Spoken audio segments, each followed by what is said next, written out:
Gates of Imagination presents The Man Whom the Trees Loved by Algernon Blackwood, read by Arthur Lane. Chapter 1. He painted trees as by some special divining instinct of their essential qualities. He understood them. He knew why, in an oak forest, for instance, each individual was utterly distinct from its fellows, and why no two beeches in the whole world were alike. People asked him down to paint a favourite lime or silver birch, for he caught the individuality of a tree as some catch the individuality of a horse. How he managed it was something of a puzzle, for he never had painting lessons. His drawing was often wildly inaccurate, and while his perception of a tree personality was true and vivid, his rendering of it might almost approach the ludicrous. Yet the character and personality of that particular tree stood there alive beneath his brush, shining, frowning, dreaming, as the case might be, friendly or hostile, good or evil. It emerged. There was nothing else in the wide world that he could paint. Flowers and landscapes he only muddled away into a smudge. With people he was helpless and hopeless. Also with animals. Skies he could sometimes manage, or effects of wind in foliage, but as a rule he left these all severely alone. He kept to trees, wisely following an instinct that was guided by love. It was quite arresting, this way he had of making a tree look almost like a being, alive. It approached the uncanny. Yes, Sanderson knows what he's doing when he paints a tree, thought old David Bitterkey, C.B. late of the Woods and Forests. Why, you can almost hear it rustle. You can smell the thing. You can hear the rain drip through its leaves. You can almost see the branches move. It grows. For in this way, somewhat he expressed his satisfaction, half to persuade himself that the 20 guineas were well spent, since his wife thought otherwise, and half to explain this uncanny reality of life that lay in the fine old cedar framed above his study table. Yet in the general view, the mind of Mr. Bittersea was held to be austere, not to say morose. Few divined in him the secretly tenacious love of nature that had been fostered by years spent in the forests and jungles of the Eastern world. It was odd for an Englishman, due possibly to that Eurasian ancestor. Surreptitiously, as though half ashamed of it, he had kept alive a sense of beauty that hardly belonged to his type, and was unusual for its vitality. Trees in particular nourished it. He also understood trees, felt a subtle sense of communion with them. Born perhaps of those years he had lived in caring for them, guarding, protecting, nursing, years of solitude among their great shadowy presences. He kept it largely to himself, of course, because he knew the world he lived in. He also kept it from his wife, to some extent. He knew it came between them, knew that she feared it, was opposed. But what he did not know, or realize at any rate, was the extent to which she grasped the power which they wielded over his life.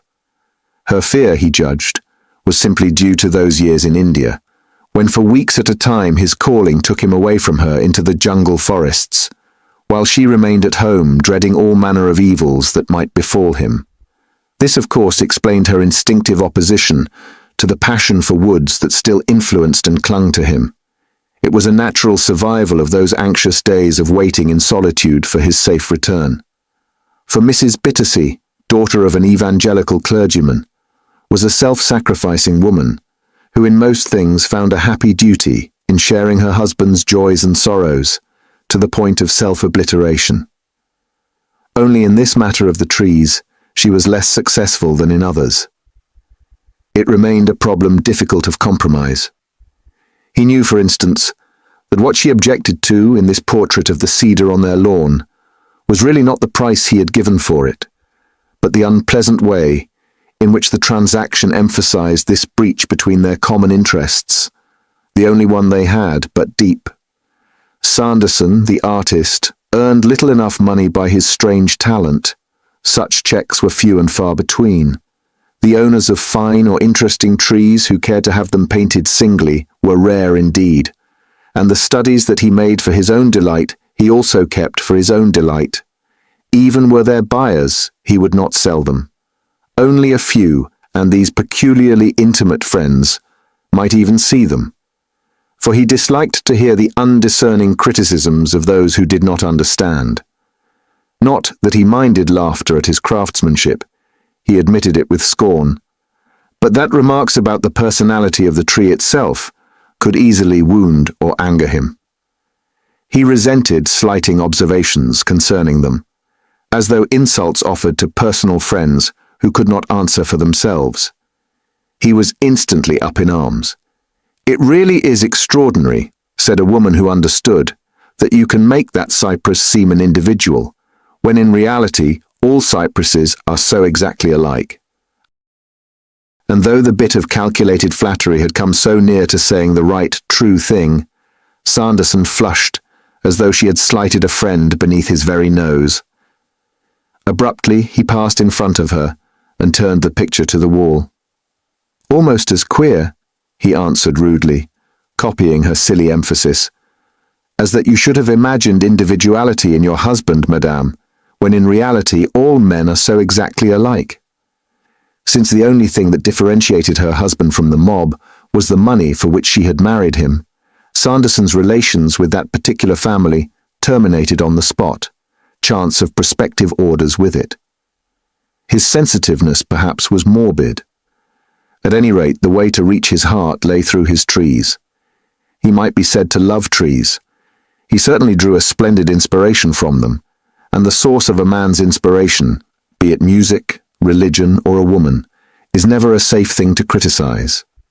"I do think perhaps it was just a little extravagant, dear," said Mrs. Bittersea, referring to the cedar check, "when we want a lawnmower so badly too.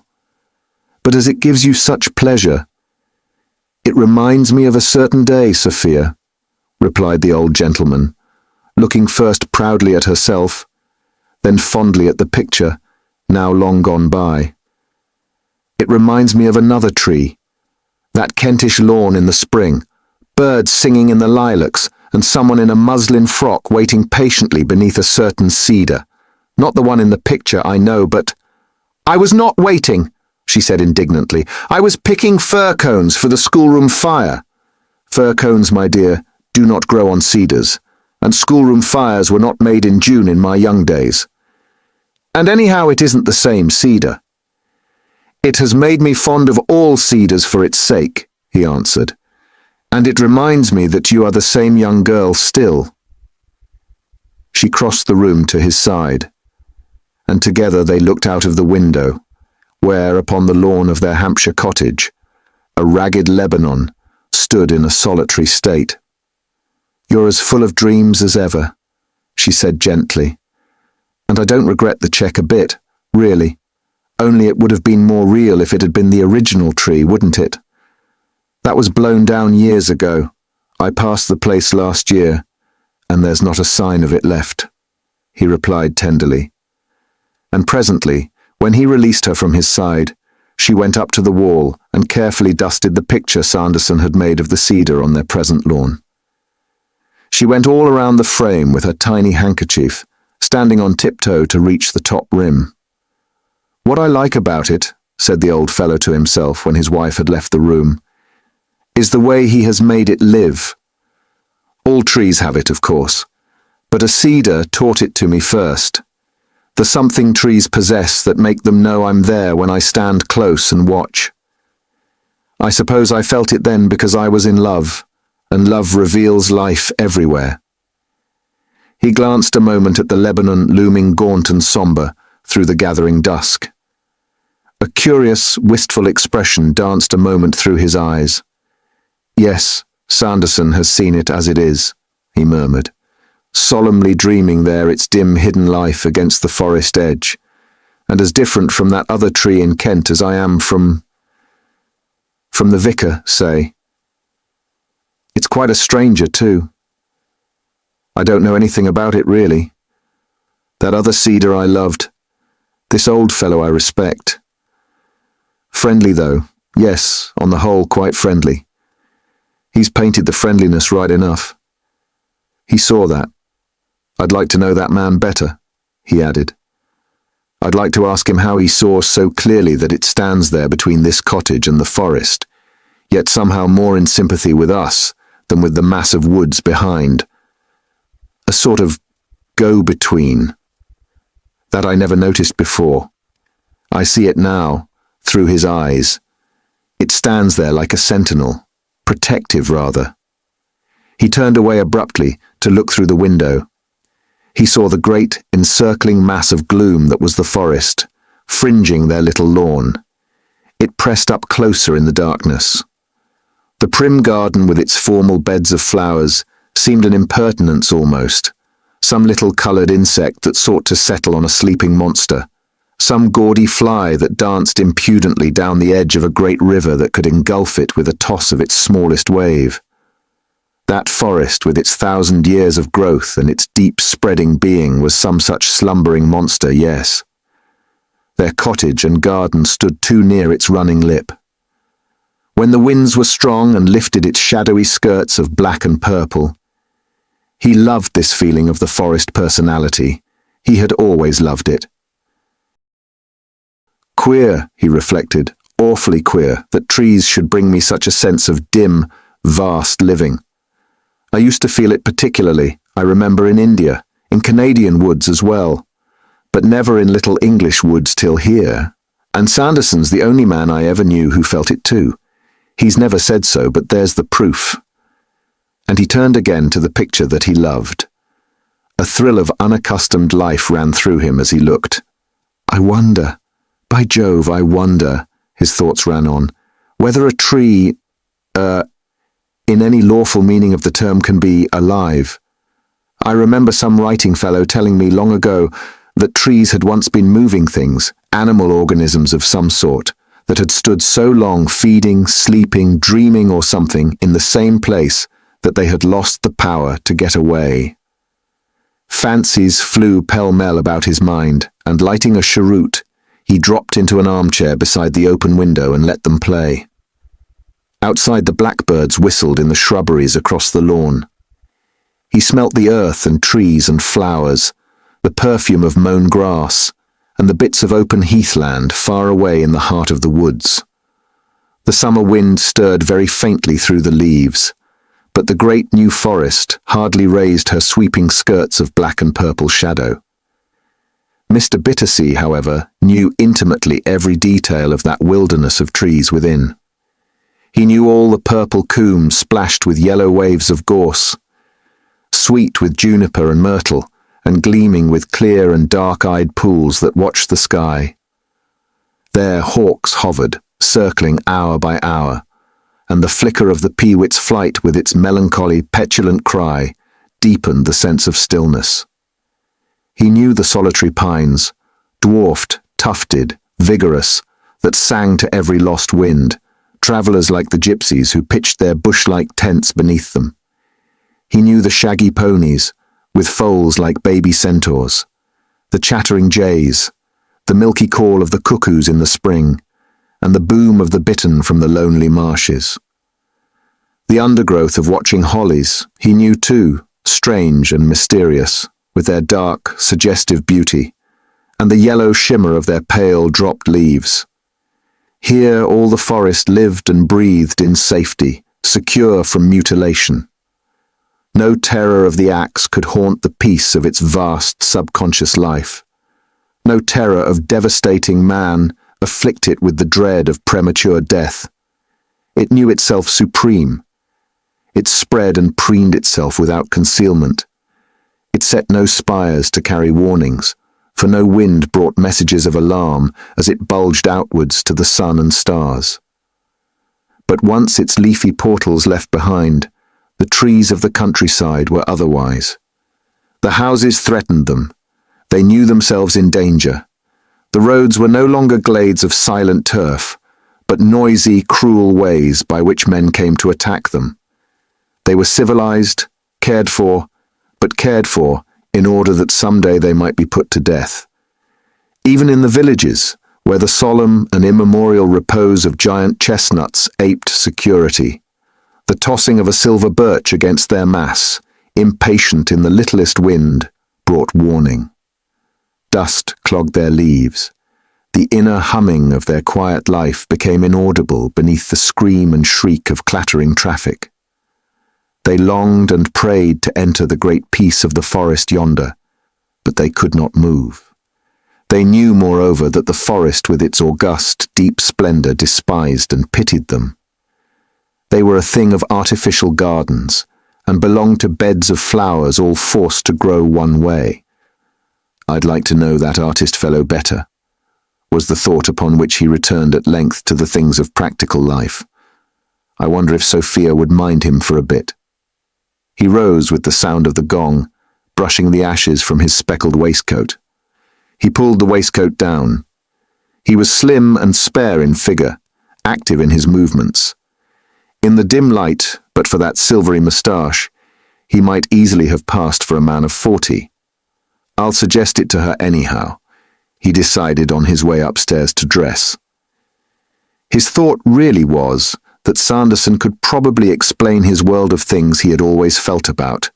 Trees. A man who could paint the soul of a cedar in that way must know it all. Why not? She gave her verdict later over the bread and butter pudding. "Unless you think he'd find it dull without companions." "He would paint all day in the forest, dear. I'd like to pick his brains a bit too, if I could manage it." "You can manage anything, David," was what she answered. For this elderly, childless couple used an affectionate politeness long since deemed old-fashioned. The remark, however, displeased her, making her feel uneasy, and she did not notice his rejoinder, smiling his pleasure and content. "Except yourself and our bank account, my dear." This passion of his for trees was of old a bone of contention, though very mild contention. It frightened her. That was the truth. The Bible, her Baedeker for earth and heaven, did not mention it. Her husband, while humouring her, could never alter that instinctive dread she had. He soothed, but never changed her. She liked the woods, perhaps as spots for shade and picnics, but she could not, as he did, love them. And after dinner, with a lamp beside the open window, he read aloud from the Times the Evening Post had brought, such fragments as he thought might interest her. The custom was invariable, except on Sundays, when, to please his wife, he dozed over Tennyson or Farrar, as their mood might be. She knitted while he read, asked gentle questions, told him his voice was a lovely reading voice, and enjoyed the little discussions that occasions prompted because he always let her with them with, "Ah, Sophia. I'd never thought of it quite in that way before, but now you mention it, I must say I think there's something in it." For David Bittersea was wise. It was long after marriage, during his months of loneliness spent with trees and forests in India, his wife waiting at home in the bungalow, that his other deeper side had developed the strange passion that she could not understand. And after one or two serious attempts to let her share it with him, he had given up and learned to hide it from her. He learned, that is, to speak of it only casually, for since she knew it was there, to keep silence altogether would only increase her pain. So from time to time he skimmed the surface just to let her show him where he was wrong and think she won the day. It remained a debatable land of compromise. He listened with patience to her criticisms, her excursions and alarms, knowing that while it gave her satisfaction, it could not change himself. The thing lay in him too deep and true for change. But, for peace sake, some meeting place was desirable, and he found it thus.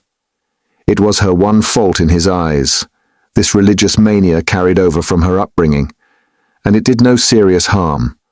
Great emotion could shake it sometimes out of her. She clung to it because her father taught it her, and not because she had thought it out for herself. Indeed, like many women, she never really thought at all, but merely reflected the images of others' thinking which she had learned to see. So, wise in his knowledge of human nature, old David Bittersea accepted the pain of being obliged to keep a portion of his inner life shut off from the woman he deeply loved. He regarded her little biblical phrases as oddities that still clung to a rather fine big soul, like horns and little useless things some animals have not yet lost in the course of evolution while they have outgrown their use. My dear, what is it? You frightened me, she asked suddenly, sitting up so abruptly that her cap dropped sideways, almost to her ear. For David Bittersea, behind his crackling paper, had uttered a sharp exclamation of surprise. He had lowered the sheet and was staring at her over the tops of his gold glasses. Listen to this, if you please, he said, a note of eagerness in his voice. Listen to this, my dear Sophia. It's from an address by Francis Darwin before the Royal Society. He is president, you know, and son of the great Darwin. Listen carefully, I beg you. It is most significant. I am listening, David, she said with some astonishment, looking up. She stopped her knitting. For a second she glanced behind her. Something had suddenly changed in the room, and it made her feel wide awake, though before she had been almost dozing. Her husband's voice and manner had introduced this new thing. Her instincts rose in warning. Do read it, dear. He took a deep breath, looking first again over the rims of his glasses to make quite sure of her attention. He had evidently come across something of genuine interest, although she often found the passages from these addresses somewhat heavy. In a deep, emphatic voice he read aloud, It is impossible to know whether or not plants are conscious, but it is consistent with the doctrine of continuity that in all living things there is something psychic, and if we accept this point of view— If, she interrupted, scenting danger. He ignored the interruption as a thing of slight value he was accustomed to. If we accept this point of view, he continued, we must believe that in plants there exists a faint copy of what we know as consciousness in ourselves. He laid the paper down and steadily stared at her. Their eyes met. He had italicized the last phrase. For a minute or two his wife made no reply or comment. They stared at one another in silence. He waited for the meaning of the words to reach her understanding with full import. Then he turned and read them again in part, while she, released from that curious driving look in his eyes, instinctively again glanced over her shoulder round the room. It was almost as if she felt someone had come into them unnoticed. We must believe that in plants there exists a faint copy of what we know as consciousness in ourselves. If, she repeated lamely, feeling before the stare of those questioning eyes, she must say something, but not yet having gathered her wits together quite. Consciousness, he rejoined. And then he added gravely, That, my dear, is the statement of a scientific man of the 20th century. Mrs. Bittersea sat forward in her chair so that her silk flounces crackled louder than the newspaper. She made a characteristic little sound between sniffling and snorting. She put her shoes closely together, with her hands upon her knees. David, she said quietly, I think these scientific men are simply losing their heads. There is nothing in the Bible that I can remember about any such thing whatsoever. Nothing, Sophia, that I can remember either, he answered patiently. Then, after a pause, he added, half to himself perhaps more than to her, and now that I come to think about it, it seems that Sanderson once said something to me that was similar. Then Mr. Sanderson is a wise and thoughtful man, and a safe man, she quickly took up, if he said that. For she thought her husband referred to her remark about the Bible, and not to her judgment of the scientific men, and he did not correct her mistake. And plants, you see, dear, are not the same as trees, she drove her advantage home. Not quite, that is. I agree, said David quietly, but both belong to the great vegetable kingdom. There was a moment's pause before she answered. Pah! The vegetable kingdom indeed. She tossed her pretty old head, and into the words she put a degree of contempt that, could the vegetable kingdom have heard it, might have made it feel ashamed for covering a third of the world with its wonderful tangled network of roots and branches, delicate shaking leaves, and its millions of spires that caught the sun and wind and rain. Its very right to existence seemed in question. Chapter 2. Sanderson accordingly came down, and on the whole his short visit was a success. Why he came at all was a mystery to those who heard of it, for he never paid visits, and was certainly not the kind of man to court a customer. There must have been something in Bittersea he liked. Mrs. Bittersea was glad when he left. He brought no dress suit for one thing, not even a dinner jacket, and he wore very low collars with big balloon ties like a Frenchman, and let his hair grow longer than was nice, she felt. Not that these things were important, but that she considered them symptoms of something a little disordered. The ties were unnecessarily flowing. For all that, he was an interesting man, and in spite of his eccentricities of dress and so forth, a gentleman. Perhaps, she reflected in her genuinely charitable heart, he had other uses for the 20 guineas, an invalid sister or an old mother to support. She had no notion of the cost of brushes, frames, paints, and canvases. Also, she forgave him much for the sake of his beautiful eyes and his eager enthusiasm of manner. So many men of 30 were already blasé. Still, when the visit was over, she felt relieved. She said nothing about his coming a second time, and her husband, she was glad to notice, had likewise made no suggestion. For truth to tell, the way the younger man engrossed the older, keeping him out for hours in the forest, talking on the lawn in the blazing sun, and in the evenings, when the damp of dusk came creeping out from the surrounding woods, all regardless of his age and usual habits, was not quite to her taste. Of course, Mr. Sanderson did not know how easily those attacks of Indian fever came back, but David surely might have told him. They talked trees from morning to night. It stirred in her the old subconscious trail of dread, a trail that led ever into the darkness of big woods. And such feelings, as her early evangelical training taught her, were temptings. To regard them in any other way was to play with danger. Her mind, as she watched these two, was charged with curious thoughts of dread she could not understand, yet feared them more on that account. The way they studied that old mangy cedar was a trifle unnecessary, unwise, she felt. It was disregarding the sense of proportion which deity had set upon the world for men's safe guidance. Even after dinner they smoked their cigars upon the low branches that swept down and touched the lawn, until at length she insisted on their coming in. Cedars, she had somewhere heard, were not safe after sundown. It was not wholesome to be too near them. To sleep beneath them was even dangerous, though what the precise danger was she had forgotten. The upas was the tree she really meant. At any rate, she summoned David in, and Sanderson came presently after him. For a long time, before deciding on this peremptory step, she had watched them surreptitiously from the drawing-room window, her husband and her guest. The dusk enveloped them with its damp veil of gauze. She saw the glowing tips of their cigars and heard the drone of voices. Bats flitted overhead, and big, silent moths whirred softly over the rhododendron blossoms.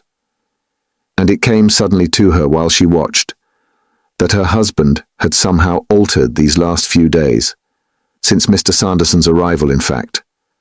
A change had come over him, though what it was she could not say.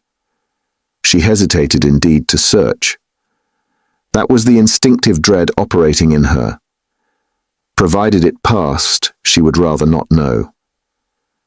Small things, of course, she noticed, small outward signs. He had neglected the Times for one thing, left off his speckled waistcoats for another. He was absent-minded sometimes, showed vagueness in practical details where hitherto he showed decision. And he had begun to talk in his sleep again. These and a dozen other small peculiarities came suddenly upon her with the rush of a combined attack. They brought with them a faint distress that made her shiver. Momentarily her mind was startled, then confused, as her eyes picked out the shadowy figures in the dusk, the cedar covering them, the forest close at their backs. And then, before she could think, or seek internal guidance as her habit was, this whisper, muffled and very hurried, ran across her brain. "It's Mr. Sanderson. Call David in at once." And she had done so. Her shrill voice crossed the lawn and died away into the forest, quickly smothered. No echo followed it. The sound fell dead against the rampart of 1,000 listening trees. "The damp is so very penetrating, even in summer," she murmured when they came obediently. She was half surprised at her open audacity, half repentant. They came so meekly at her call. "And my husband is sensitive to fever from the east. No, please do not throw away your cigars. We can sit by the open window and enjoy the evening while you smoke." She was very talkative for a moment. Subconscious excitement was the cause. "It is so still, so wonderfully still," she went on, as no one spoke. "So peaceful, and the air so very sweet. And God is always near to those who need his aid." The words slipped out before she realized quite what she was saying, yet fortunately, in time to lower her voice, for no one heard them. They were, perhaps, an instinctive expression of relief. It flustered her that she could have said the thing at all. Sanderson brought her shawl and helped to arrange the chairs. She thanked him in her old-fashioned, gentle way, declining the lamps which he had offered to light. They attract the moths and insects so, I think. The three of them sat there in the gloaming. Mr. Bitters's white moustache and his wife's yellow shawl gleaming at either end of the little horseshoe, Sanderson with his wild black hair and shining eyes midway between them. The painter went on talking softly, continuing evidently the conversation begun with his host beneath the cedar. Mrs. Bittersey, on her guard, listened, uneasily. For trees, you see, rather conceal themselves in daylight. They reveal themselves fully only after sunset. "I never know a tree." He bowed here slightly towards the lady, as though to apologize for something he felt she would not quite understand or like, "until I've seen it in the night. Your cedar, for instance," looking towards her husband again so that Mrs. Bittersey caught the gleaming of his turned eyes. "I failed with badly at first because I did it in the morning. You shall see tomorrow what I mean. That first sketch is upstairs in my portfolio. It's quite another tree to the one you bought. That view—" He leaned forward, lowering his voice. "I caught one morning about 2 o'clock, in very faint moonlight, and the stars. I saw the naked being of the thing." "You mean that you went out, Mr. Sanderson, at that hour?" the old lady asked with astonishment and mild rebuke. She did not care particularly for his choice of adjectives either. "I fear it was rather a liberty to take in another's house, perhaps," he answered courteously. "But, having chanced to wake, I saw the tree from my window and made my way downstairs." "It's a wonder Boxer didn't bite you. He sleeps loose in the hall," she said. "On the contrary, the dog came out with me. I hope," he added, "the noise didn't disturb you, though it's rather late to say so. I feel quite guilty." His white teeth showed in the dusk as he smiled. A smell of earth and flowers stole in through the window on a breath of wandering air. Mrs. Bittersey said nothing at the moment. "We both sleep like tops," put in her husband, laughing. "You're a courageous man, though, Sanderson, and by Jove, the picture justifies you. Few artists would have taken so much trouble, though I read once that Holman Hunt, Rossetti or someone of that lot, painted all night in his orchard to get an effect of moonlight that he wanted." He chattered on. His wife was glad to hear his voice. It made her feel more easy in her mind. But presently the other held the floor again, and her thoughts grew darkened and afraid. Instinctively she feared the influence on her husband. The mystery and wonder that lie in woods, in forests, in great gatherings of trees everywhere, seemed so real and present while he talked. "The night transfigures all things in a way," he was saying, "but nothing so searchingly as trees.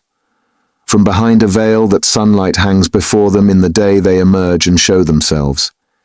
Even buildings do that, in a measure, but trees particularly. In the daytime they sleep. At night they wake, they manifest, turn active, live.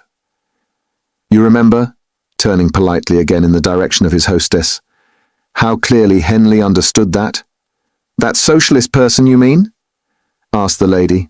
Her tone and accent made the substantive sound criminal. It almost hissed, the way she uttered it. "The poet, yes," replied the artist tactfully. "The friend of Stevenson, you remember. Stevenson who wrote those charming children's verses." He quoted in a low voice the lines he meant. It was, for once, the time, the place, and the setting all together. The words floated out across the lawn towards the wall of blue darkness, where the big forest swept the little garden with its league-long curve that was like the shoreline of a sea. A wave of distant sound that was like surf accompanied his voice, as though the wind was fain to listen too. Not to the staring day, for all the importunate questionings he pursues in his big, violent voice, shall those mild things of bulk and multitude, the trees, God's sentinels, yield of their huge, unutterable selves, but at the word of the ancient, sacerdotal night, night of many secrets, whose effect, transfiguring, hierophantic dread. Themselves alone may fully apprehend, they tremble and are changed. In each the uncouth individual soul looms forth and glooms essential, and their bodily presences touched with inordinate significance. Wearing the darkness like a livery of some mysterious and tremendous guild, they brood, they menace, they appall. The voice of Mrs. Bittersea presently broke the silence that followed.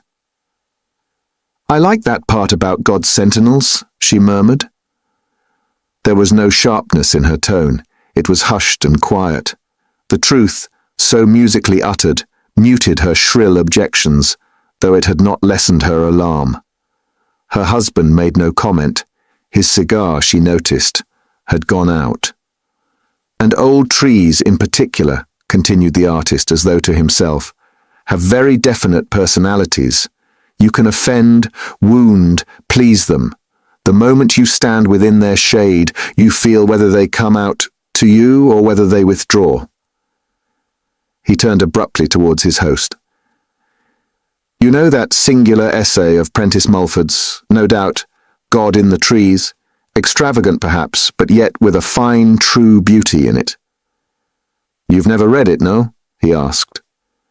But it was Mrs. Bittersea who answered, her husband keeping his curious deep silence. "I never did. It fell like a drip of cold water from the face muffled in the yellow shawl. Even a child could have supplied the remainder of the unspoken thought." "Ah," said Sanderson gently, "but there is God in the trees. God in a very subtle aspect, and sometimes, I have known the trees express it too, that which is not God, dark and terrible. Have you ever noticed too, how clearly trees show what they want, choose their companions at least, how beeches, for instance, allow no life too near them, birds or squirrels in their boughs, nor any growth beneath. The silence in the beechwood is quite terrifying often, and how pines like bilberry bushes at their feet, and sometimes little oaks, all trees making a clear, deliberate choice and holding firmly to it. Some trees, obviously, it's very strange and marked, seem to prefer the human." The old lady sat up crackling, for this was more than she could permit. Her stiff silk dress emitted little sharp reports. "We know," she answered, "that he was said to have walked in the garden in the cool of the evening." The gulp betrayed the effort that it cost her. "But we are nowhere told that he hid in the trees or anything like that. Trees, after all, we must remember, are only large vegetables." "True," was the soft answer. "But in everything that grows, has life. That is, there's mystery past all finding out. The wonder that lies hidden in our own souls lies also hidden, I venture to assert, in the stupidity and silence of a mere potato." The observation was not meant to be amusing. It was not amusing. No one laughed. On the contrary, the words conveyed in too literal a sense the feeling that haunted all that conversation. Each one in his own way realized, with beauty, with wonder, with alarm, that the talk had somehow brought the whole vegetable kingdom nearer to that of man. Some link had been established between the two. It was not wise, with that great forest listening at their very doors, to speak so plainly. The forest edged up closer while they did so. and Mrs. Bittersea, anxious to interrupt the horrid spell, broke suddenly in upon it, with a matter-of-fact suggestion. She did not like her husband's prolonged silence, stillness. He seemed so negative, so changed. "David," she said, raising her voice, "I think you're feeling the dampness. It's grown chilly. The fever comes so suddenly, you know, and it might be wise to take the tincture. I'll go and get it, dear, at once. It's better." And before he could object, she had left the room to bring the homeopathic dose that she believed in, and that, to please her, he swallowed by the tumblerful from week to week. And the moment the door closed behind her, Sanderson began again, though now in quite a different tone. Mr. Bittersea sat up in his chair. The two men obviously resumed the conversation, the real conversation interrupted beneath the cedar, and left aside the sham one, which was so much dust, merely thrown in the old lady's eyes. "Trees love you. That's the fact," he said earnestly. "Your service to them all these years abroad has made them know you." "Know me?" "Made them, yes." He paused a moment, then added, "Made them aware of your presence, aware of a force outside themselves that deliberately seeks their welfare, don't you see?" "By Jove, Sanderson!" This put into plain language actual sensations he had felt, yet had never dared to phrase in words before. "They get into touch with me, as it were," he ventured, laughing at his own sentence, yet laughing only with his lips. "Exactly," was the quick, emphatic reply. "They seek to blend with something they feel instinctively to be good for them, helpful to their essential beings, encouraging to their best expression, their life." "Good Lord, sir," Bittersea heard himself saying, "but you're putting my own thoughts into words. Do you know, I've felt something like that for years, as though—" He looked round to make sure his wife was not there, then finished the sentence, "as though the trees were after me." "Amalgamate seems the best word, perhaps," said Sanderson slowly. "They would draw you to themselves. Good forces, you see, always seek to merge, evil to separate. That's why good in the end must always win the day, everywhere. The accumulation in the long run becomes overwhelming. Evil tends to separation, dissolution, death. The comradeship of trees, their instinct to run together, is a vital symbol. Trees in a mass are good. Alone, you may take it generally, are, well, dangerous. Look at a monkey puzzler, or better still, a holly. Look at it, watch it, understand it. Did you ever see more plainly an evil thought made visible? They are wicked, beautiful too, oh yes. There's a strange, miscalculated beauty often in evil. That cedar, then? Not evil, no, but alien, rather. Cedars grow in forests altogether. The poor thing has drifted, that is all. They were getting rather deep.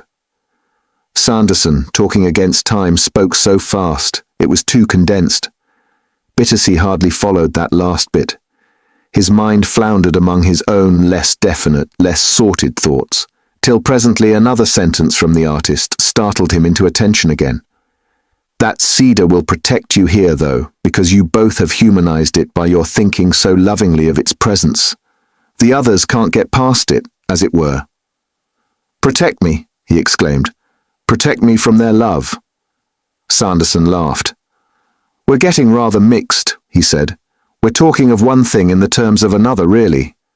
But what I mean is, you see, that their love for you, their awareness of your personality and presence, involves the idea of winning you across the border into themselves, into their world of living. It means, in a way, taking you over." The ideas the artist started in his mind ran furious wild races to and fro. It was like a maze sprung suddenly into movement. The whirling of the intricate lines bewildered him. They went so fast, leaving but half an explanation of their goal. He followed first one, then another, but a new one always dashed across to intercept before he could get anywhere. "But India," he said presently in a lower voice, "India is so far away from this little English forest. The trees, too, are utterly different for one thing.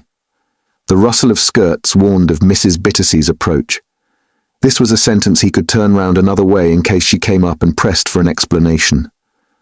"There is communion among trees all the world over," was the strange, quick reply. "They always know." "They always know. You think, then?" "The winds, you see, the great swift carriers. They have their ancient rights of way about the world. An easterly wind, for instance, carrying on stage by stage, as it were, linking dropped messages and meanings from land to land like the birds. An easterly wind." Mrs. Bittersea swept in upon them with the tumbler. "There, David," she said. "That will ward off any beginnings of attack. Just a spoonful, dear." Oh, not all. For he had swallowed half the contents at a single gulp as usual. "Another dose before you go to bed, and the balance in the morning, first thing when you wake." She turned to her guest, who put the tumbler down for her, upon a table at his elbow. She had heard them speak of the east wind. She emphasized the warning she had misinterpreted. The private part of the conversation came to an abrupt end. "It is the one thing that upsets him more than any other, an east wind," she said, "and I am glad, Mr. Sanderson, to hear you think so too." Chapter 3. A deep hush followed, in the middle of which an owl was heard calling its muffled note in the forest. A big moth whirred with a soft collision against one of the windows. Mrs. Bittersea started slightly, but no one spoke. Above the trees the stars were faintly visible. From the distance came the barking of a dog. Bittersea, relighting his cigar, broke the little spell of silence that had caught all three. "It's rather a comforting thought," he said, throwing the match out of the window, "that life is about us everywhere, and that there is really no dividing line between what we call organic and inorganic." "The universe, yes," said Sanderson, "is all one, really. We're puzzled by the gaps we cannot see across, but as a fact I suppose there are no gaps at all." Mrs. Bittersea rustled ominously, holding her peace meanwhile. She feared long words she did not understand. Beelzebub lay hid among too many syllables. In trees and plants especially, there dreams an exquisite life that no one yet has proved unconscious. "Or conscious either, Mr. Sanderson," she neatly interjected. "It's only man that was made after his image, not shrubberies and things." Her husband interposed without delay. "It is not necessary," he explained suavely, "to say that they're alive in the sense that we are alive. At the same time," with an eye to his wife, "I see no harm in holding dear that all created things contain some measure of his life who made them. It's only beautiful to hold that he created nothing dead. We are not pantheists for all that," he added soothingly. "Oh no, not that, I hope." The word alarmed her. It was worse than Pope. Through her puzzled mind stole a stealthy, dangerous thing, like a panther. "I like to think that even in decay there's life," the painter murmured. "The falling apart of rotten wood breeds sentiency. There's force and motion in the falling of a dying leaf, in the breaking up and crumbling of everything indeed. And take an inert stone. It's crammed with heat and weight and potencies of all sorts. What holds its particles together indeed? We understand it as little as gravity, or why a needle always turns to the north. Both things may be a mode of life." "You think a compass has a soul, Mr. Sanderson?" exclaimed the lady with a crackling of her silk flounces that conveyed a sense of outrage even more plainly than her tone. The artist smiled to himself in the darkness, but it was Bittersea who hastened to reply. "Our friend merely suggests that these mysterious agencies," he said quietly, "may be due to some kind of life we cannot understand. Why should water only run downhill? Why should trees grow at right angles to the surface of the ground and towards the sun? Why should the world spin forever on their axes? Why should fire change the form of everything it touches without really destroying them? To say these things follow the law of their being explains nothing. Mr. Sanderson merely suggests, poetically, my dear, of course, that these may be manifestations of life, though life at a different stage to ours. The breath of life, we read, he breathed into them. These things do not breathe. She said it with triumph. Then Sanderson put in a word, but he spoke rather to himself or to his host than by way of serious rejoinder to the ruffled lady. But plants do breathe too, you know, he said. They breathe, they eat, they digest, they move about, and they adapt themselves to their environment as men and animals do. They have a nervous system too, at least a complex system of nuclei, which have some of the qualities of nerve cells. They may have memory too. Certainly they know definite action in response to stimulus. And though this may be physiological, no one has proved that it is only that, and not psychological. He did not notice apparently the little gasp that was audible behind the yellow shawl. Bittersea cleared his throat, threw his extinguished cigar upon the lawn, crossed and recrossed his legs. And in trees, continued the other, behind a great forest, for instance, pointing towards the woods, may stand a rather splendid entity that manifests through all the 1,000 individual trees, some huge collective life, quite as minutely and delicately organized as our own.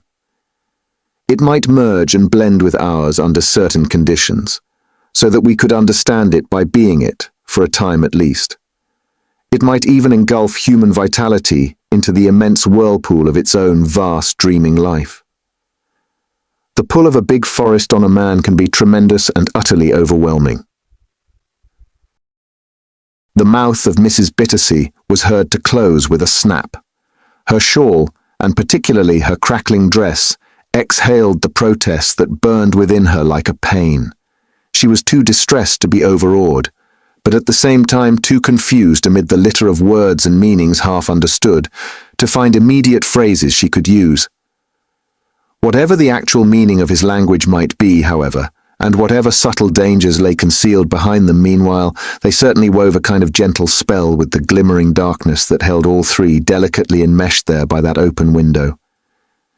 The odours of dewy lawn, flowers, trees, and earth formed part of it. The moods, he continued, that people waken in us are due to their hidden life affecting our own. Deep calls to sleep.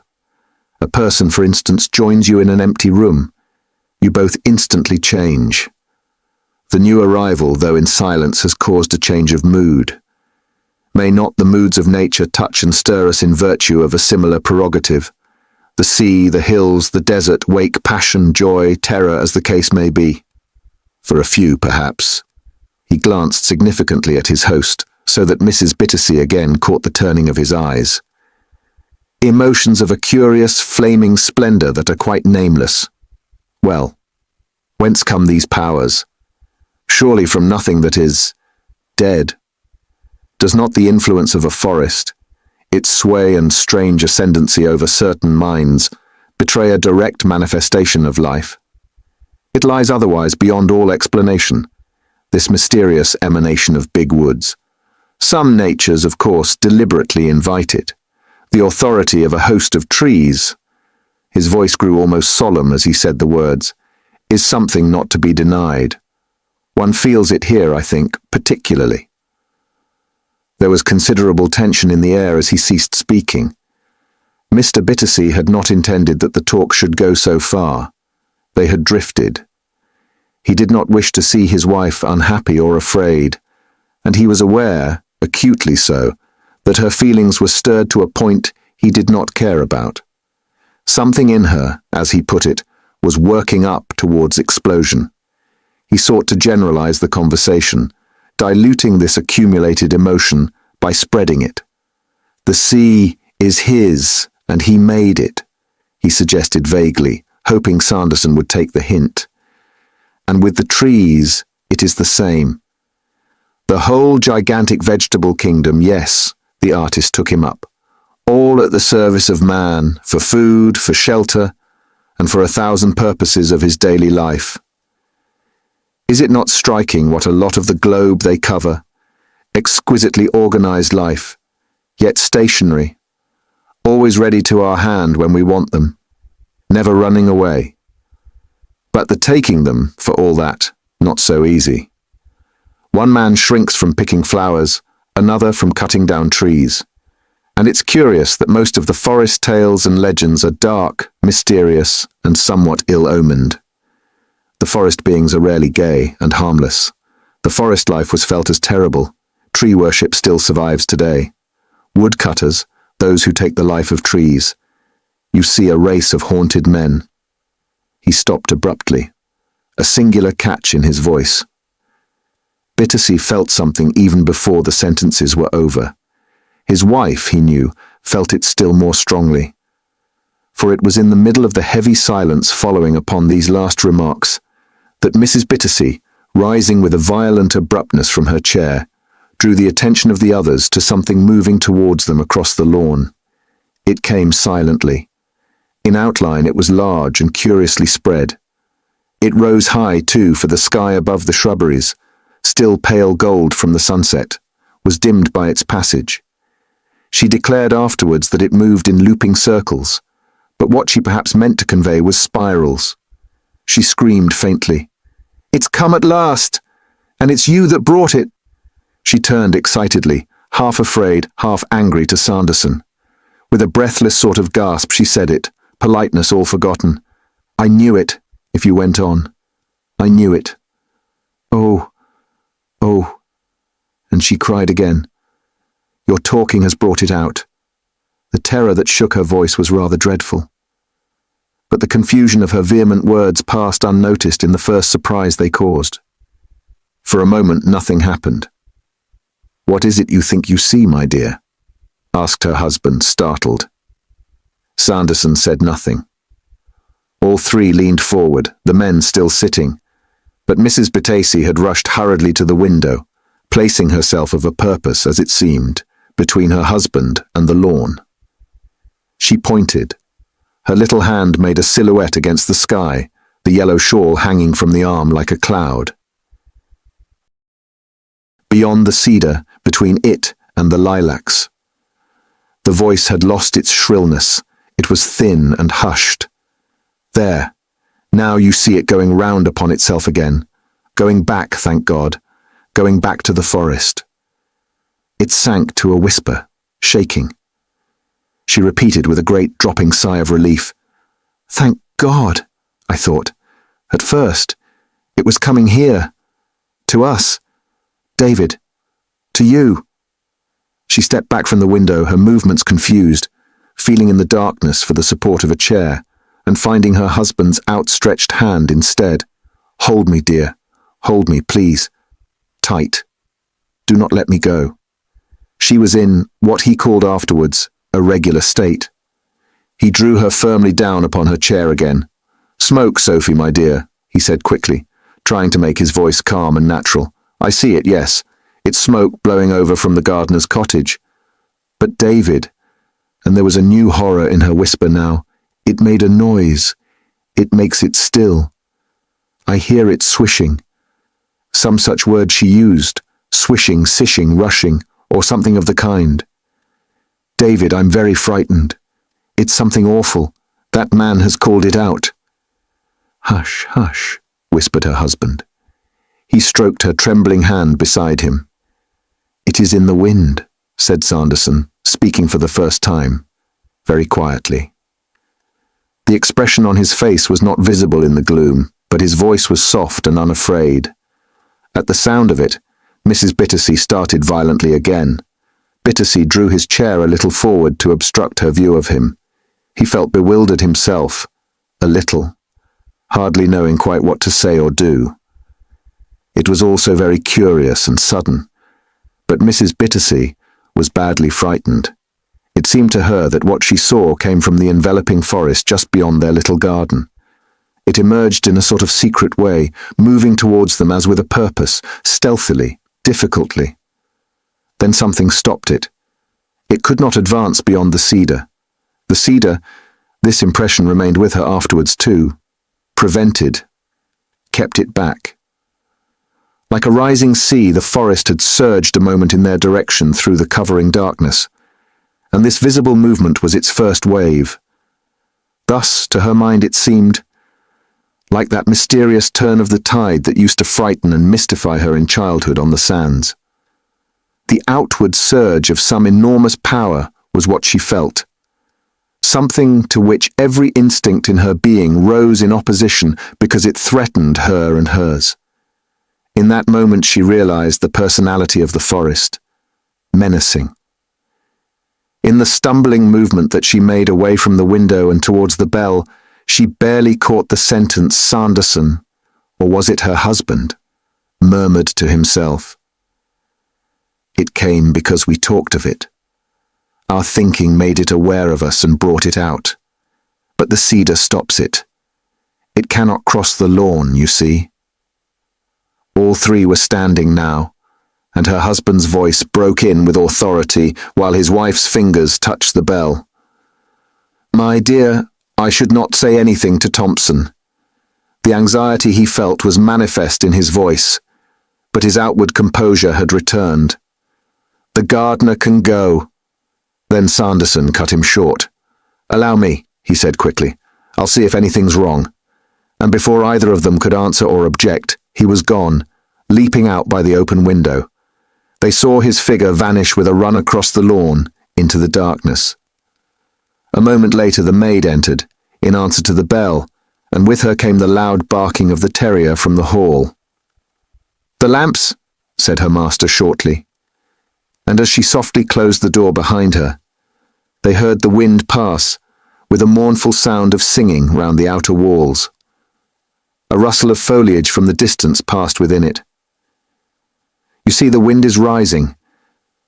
It was the wind. He put a comforting arm about her, distressed to feel that she was trembling. But he knew that he was trembling too, though with a kind of odd elation rather than alarm. "And it was smoke that you saw coming from Stride's cottage, or from the rubbish heaps he's been burning in the kitchen garden. The noise we heard was the branches rustling in the wind. Why should you be so nervous?" A thin whispering voice answered him. "I was afraid for you, dear. Something frightened me for you. That man makes me feel so uneasy and uncomfortable for his influence upon you. It's very foolish, I know. I think I'm tired. I feel so overwrought and restless." The words poured out in a hurried jumble, and she kept turning to the window while she spoke. "The strain of having a visitor," he said soothingly, "has taxed you. We're so unused to having people in the house. He goes tomorrow." He warmed her cold hands between his own, stroking them tenderly. More for the life of him he could not say or do. The joy of a strange internal excitement made his heart beat faster. He knew not what it was. He knew only perhaps whence it came. She peered close into his face through the gloom, and said a curious thing. "I thought, David, for a moment, you seemed different. My nerves are all on edge tonight." She made no further reference to her husband's visitor. A sound of footsteps from the lawn warned of Sanderson's return, as he answered quickly in a lowered tone. "There's no need to be afraid on my account, dear girl. There's nothing wrong with me. I assure you, I never felt so well and happy in my life." Thompson came in with the lamps and brightness, and scarcely had she gone again, when Sanderson in turn was seen climbing through the window. "There's nothing," he said lightly, as he closed it behind him. "Somebody's been burning leaves, and the smoke is drifting a little through the trees. The wind," he added, glancing at his host a moment significantly, but in so discreet a way that Mrs. Bittersea did not observe it. "The wind, too, has begun to roar, in the forest, further out." But Mrs. Bittersea noticed about him two things, which increased her uneasiness. She noticed the shining of his eyes, because a similar light had suddenly come into her husband's, and she noticed, too, the apparent depth of meaning he put into those simple words that the wind had begun to roar in the forest, further out. Her mind retained the disagreeable impression that he meant more than he said. In his tone lay quite another implication. It was not actually wind he spoke of, and it would not remain further out. Rather, It was coming in. Another impression she got too, still more unwelcome, was that her husband understood his hidden meaning. Chapter 4. "David, dear," she observed gently as soon as they were alone upstairs. "I have a horrible, uneasy feeling about that man. I cannot get rid of it." The tremor in her voice caught all his tenderness. He turned to look at her. "Of what kind, my dear? You're so imaginative sometimes, aren't you?" "I think," she hesitated, stammering a little, confused, still frightened. "I mean, isn't he a hypnotist, or full of those theosophical ideas, or something of the sort? You know what I mean." He was too accustomed to her little confused alarms to explain them away seriously as a rule, or to correct her verbal inaccuracies, but tonight he felt she needed careful, tender treatment. He soothed her as best he could. "But there's no harm in that, even if he is," he answered quietly. "Those are only new names for very old ideas, you know, dear." There was no trace of impatience in his voice. "That's what I mean," she replied, the text he dreaded rising in an unuttered crowd behind the words. "He's one of those things that we are warned would come, one of those latter-day things." For her mind still bristled with the bogies of the Antichrist and prophecy, and she had only escaped the number of the beast, as it were, by the skin of her teeth. The Pope drew most of her fire usually, because she could understand him. The target was plain, and she could shoot. But this tree and forest business was so vague and horrible, it terrified her. "He makes me think," she went on, "of principalities and powers in high places, and of things that walk in the darkness. I did not like the way he spoke of trees getting alive in the night and all that. It made me think of wolves in sheep's clothing. And when I saw that awful thing in the sky above the lawn—" But he interrupted her at once, for that was something he had decided it was best to leave unmentioned. Certainly it was better not discussed. "He only meant, I think, Sophie," he put in gravely, yet with a little smile, "that trees may have a measure of conscious life. Rather a nice idea on the whole, surely. Something like that bit we read in the Times the other night, you remember, and that a big forest may possess a sort of collective personality. Remember, he's an artist, and poetical." "It's dangerous," she said emphatically. "I feel it's playing with fire, unwise, unsafe. Yet all to the glory of God," he urged gently. "We must not shut our ears and eyes to knowledge, of any kind, must we?" "With you, David, the wish is always farther than the thought," she rejoined.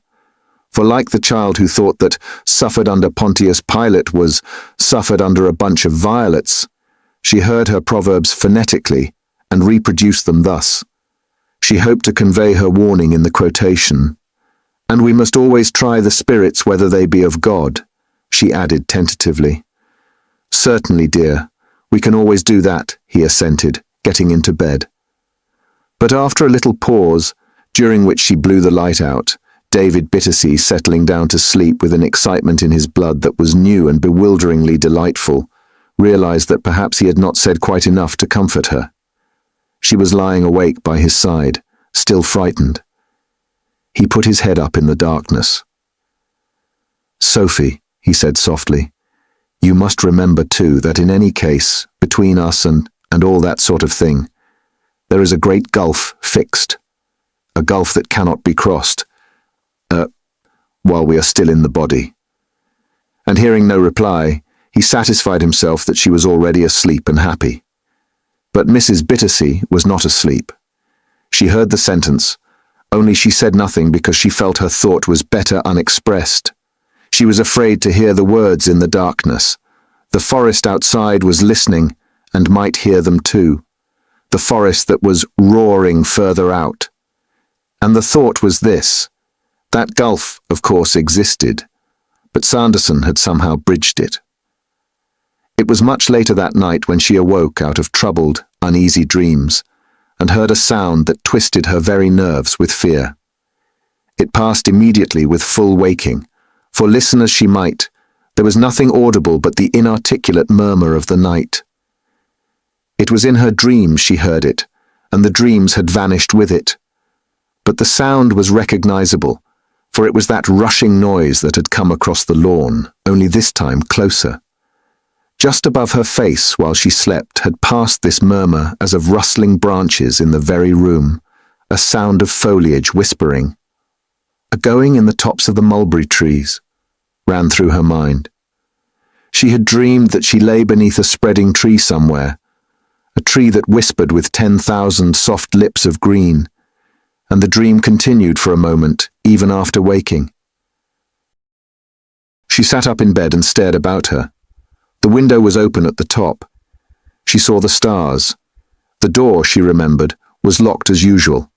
The room, of course, was empty. The deep hush of the summer night lay over all, broken only by another sound that now issued from the shadows close beside the bed. A human sound, yet unnatural. A sound that seized the fear with which she had waked and instantly increased it. And although it was one she recognized as familiar, at first she could not name it. Some seconds certainly passed, and they were very long ones, before she understood that it was her husband talking in his sleep. The direction of the voice confused and puzzled her, moreover, for it was not, as she first supposed, beside her. There was distance in it. The next minute, by the light of the sinking candle flame, she saw his white figure standing out in the middle of the room, halfway towards the window. The candlelight slowly grew. She saw him move, then nearer to the window, with arms outstretched. His speech was low and mumbled, the words running together too much to be distinguishable. And she shivered. To her, sleep-talking was uncanny to the point of horror. It was like the talking of the dead, mere parody of a living voice. Unnatural. "David," she whispered, dreading the sound of her own voice, and half afraid to interrupt him and see his face. She could not bear the sight of the wide-opened eyes. "David, you're walking in your sleep. Do come back to bed, dear, please." Her whisper seemed so dreadfully loud in the still darkness. At the sound of her voice, he paused, then turned slowly round to face her. His widely opened eyes stared into her own without recognition. They looked through her into something beyond. It was as though he knew the direction of the sound, yet could not see her. They were shining, she noticed, as the eyes of Sanderson had shone several hours ago, and his face was flushed, distraught. Anxiety was written upon every feature, and instantly, recognizing that the fever was upon him, she forgot her terror temporarily in practical considerations. He came back to bed without waking. She closed his eyelids. Presently he composed himself quietly to sleep, or rather to deeper sleep. She contrived to make him swallow something from the tumbler beside the bed. Then she rose very quietly to close the window, feeling the night air blow in too fresh and keen. She put the candle where it could not reach him. The sight of the big Baxter Bible beside it comforted her a little, but all through her under-being ran the warnings of a curious alarm. And it was while in the act of fastening the catch with one hand and pulling the string of the blind with the other that her husband sat up again in bed and spoke in words this time that were distinctly audible. The eyes had opened wide again. He pointed. She stood stock-still and listened, her shadow distorted on the blind. He did not come out towards her as at first she feared. The whispering voice was very clear, horrible too, beyond all she had ever known. "They are roaring in the forest further out, and I must go and see." He stared beyond her as he said it, to the woods. "They are needing me. They sent for me." Then his eyes wandering back again to things within the room, he lay down. His purpose suddenly changed.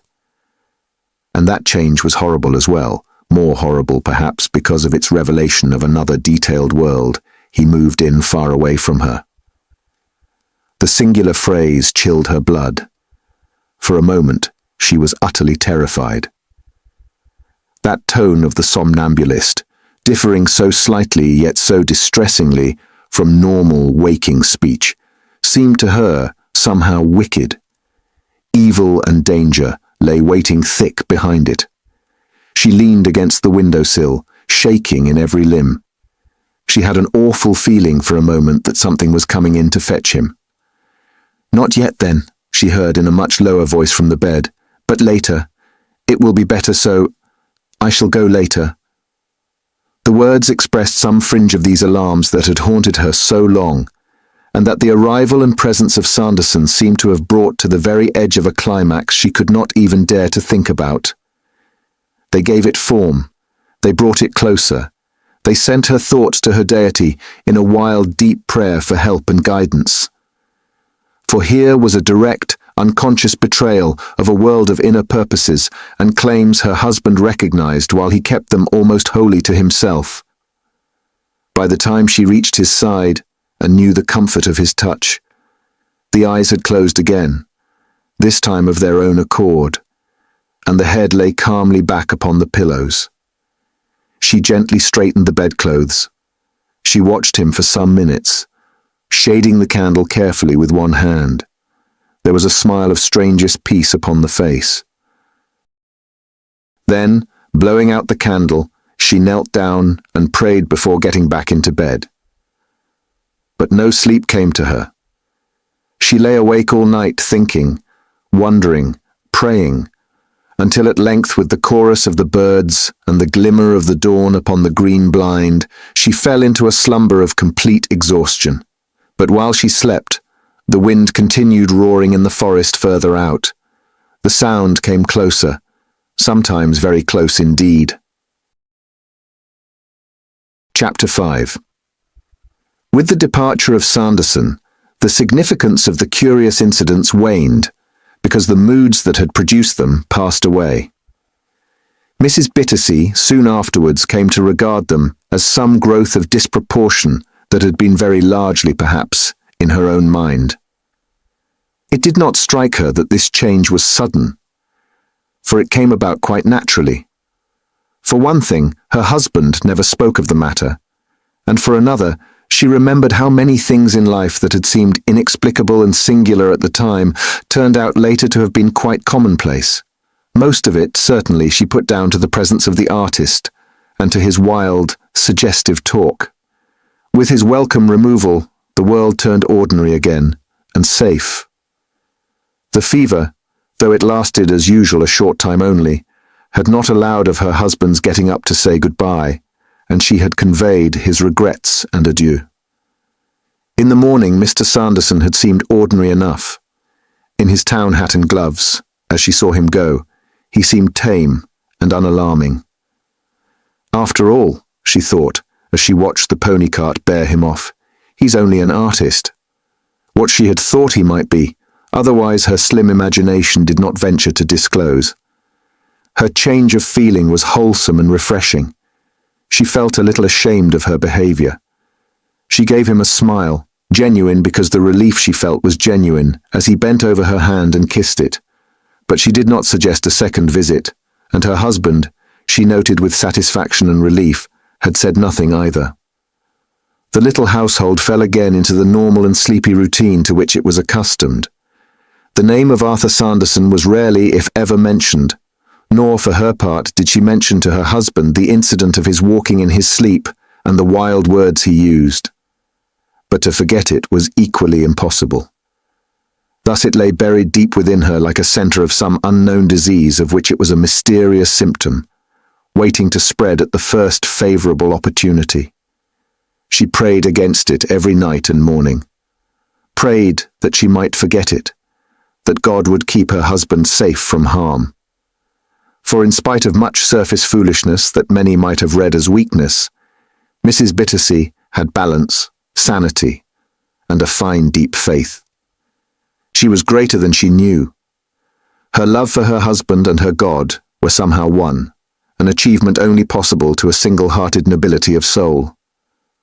There followed a summer of great violence and beauty, of beauty because the refreshing rains at night prolonged the glory of the spring and spread it all across July, keeping the foliage young and sweet, of violence because the winds that tore about the south of England brushed the whole country into dancing movement.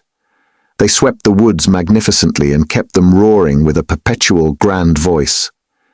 Their deepest notes seemed never to leave the sky. They sang and shouted, and torn leaves raced and fluttered through the air long before their usually appointed time. Many a tree, after days of roaring and dancing, fell exhausted to the ground. The cedar on the lawn gave up 2 limbs that fell upon successive days, at the same hour too, just before dusk. The wind often makes its most boisterous effort at that time, before it drops with the sun, and these 2 huge branches lay in dark ruin covering half the lawn. They spread across it and towards the house. They left an ugly gaping space upon the tree, so that the Lebanon looked unfinished, half destroyed, a monster shorn of its old-time comeliness and splendor. Far more of the forest was now visible than before. It peered through the breach of the broken defenses. They could see from the windows of the house now, especially from the drawing room and bedroom windows, straight out into the glades and depths beyond. Mrs. Bittersey's niece and nephew, who were staying on a visit at the time, enjoyed themselves immensely helping the gardeners carry off the fragments. It took 2 days to do this, for Mr. Bittersey insisted on the branches being moved entire. He would not allow them to be chopped. Also, he would not consent to their use as firewood. Under his superintendence, the unwieldy masses were dragged to the edge of the garden and arranged upon the frontier line between the forest and the lawn. The children were delighted with the scheme. They entered into it with enthusiasm. At all costs, this defense against the inroads of the forest must be made secure. They caught their uncle's earnestness, felt even something of a hidden motive that he had, and the visit, usually rather dreaded, became the visit of their lives instead. It was Aunt Sophia this time who seemed discouraging and dull. "She's got so old and funny," opined Stephen. But Alice, who felt in the silent displeasure of her aunt some secret thing that alarmed her, said, "I think she's afraid of the woods.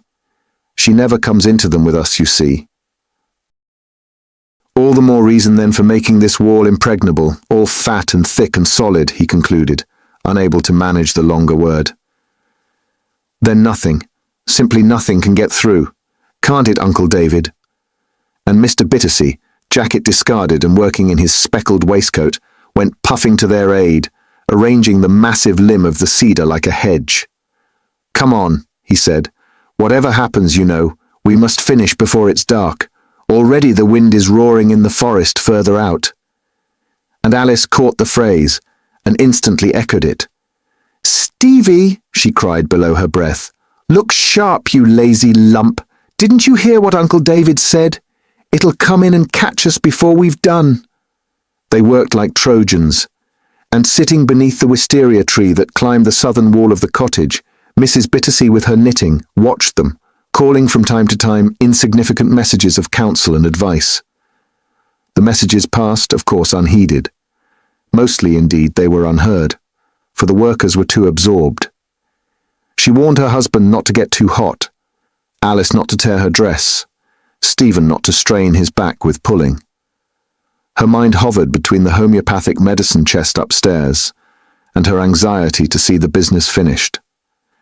For this breaking up of the cedar had stirred again her slumbering alarms. It revived memories of the visit of Mr. Sanderson that had been sinking into oblivion. She recalled his queer and odious way of talking, and many things she hoped forgotten drew their heads up from that subconscious region to which all forgetting is impossible. They looked at her and nodded. They were full of life.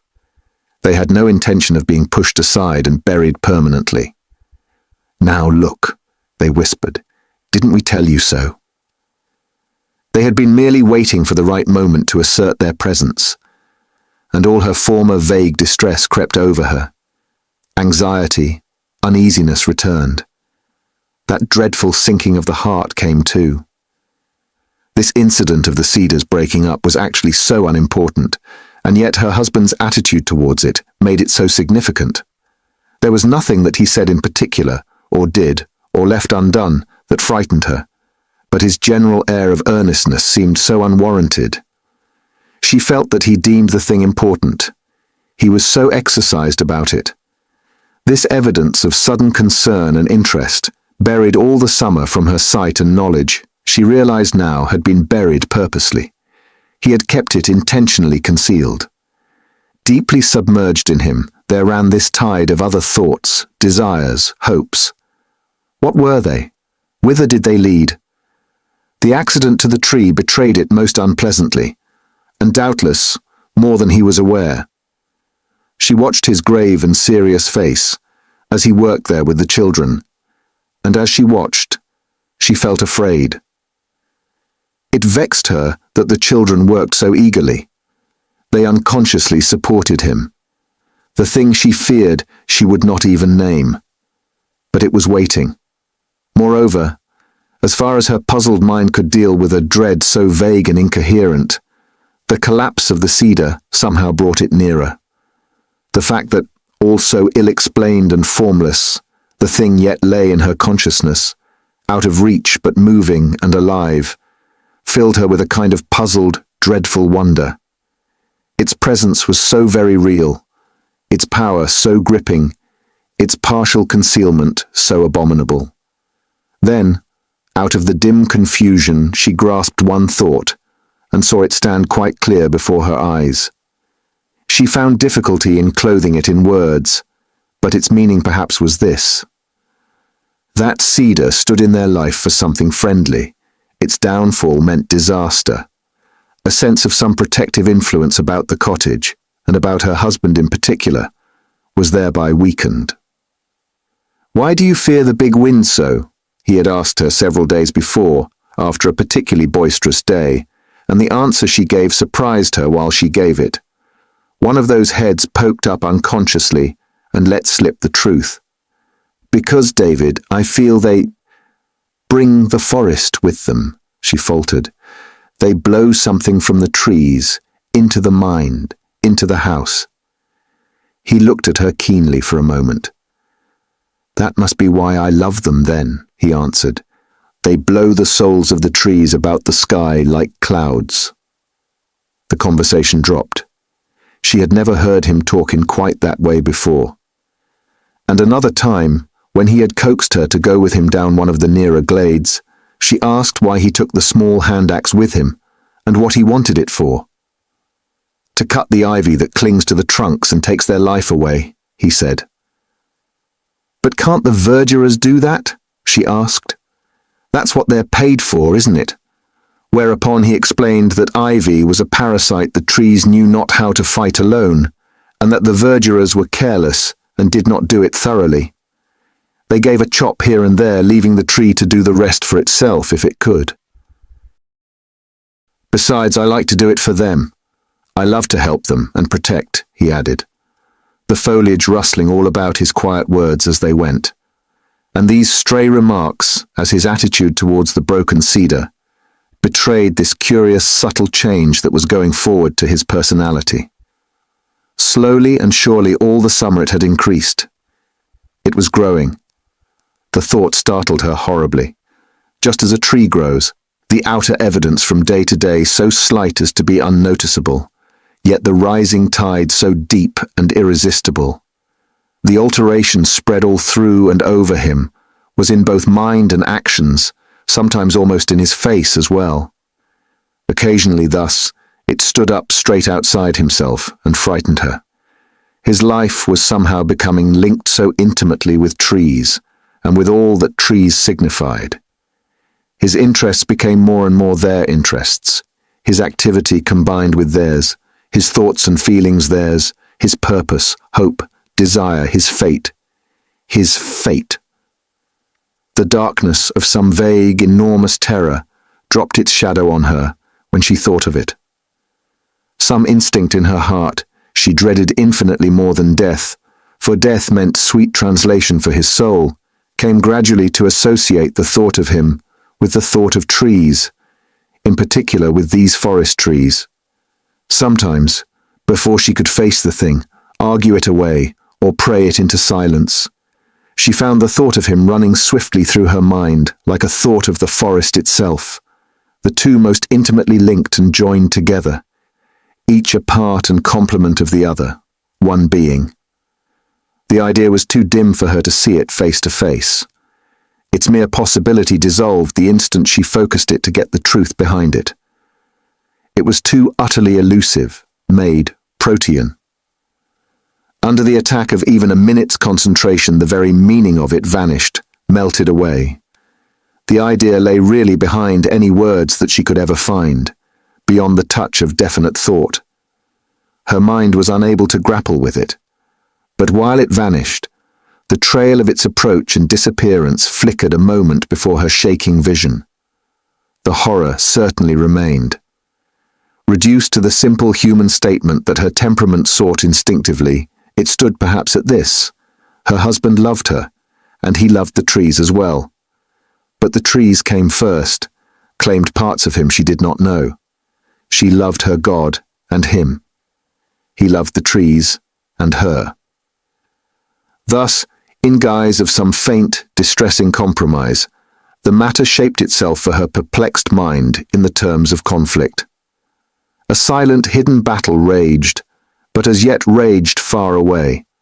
The breaking of the cedar was a visible outward fragment of a distant and mysterious encounter that was coming daily closer to them both. The wind, instead of roaring in the forest further out, now came nearer, booming in fitful gusts about its edge and frontiers. Meanwhile, the summer dimmed. The autumn winds went sighing through the woods, leaves turned to golden red, and the evenings were drawing in with cozy shadows before the first sign of anything seriously untoward made its appearance.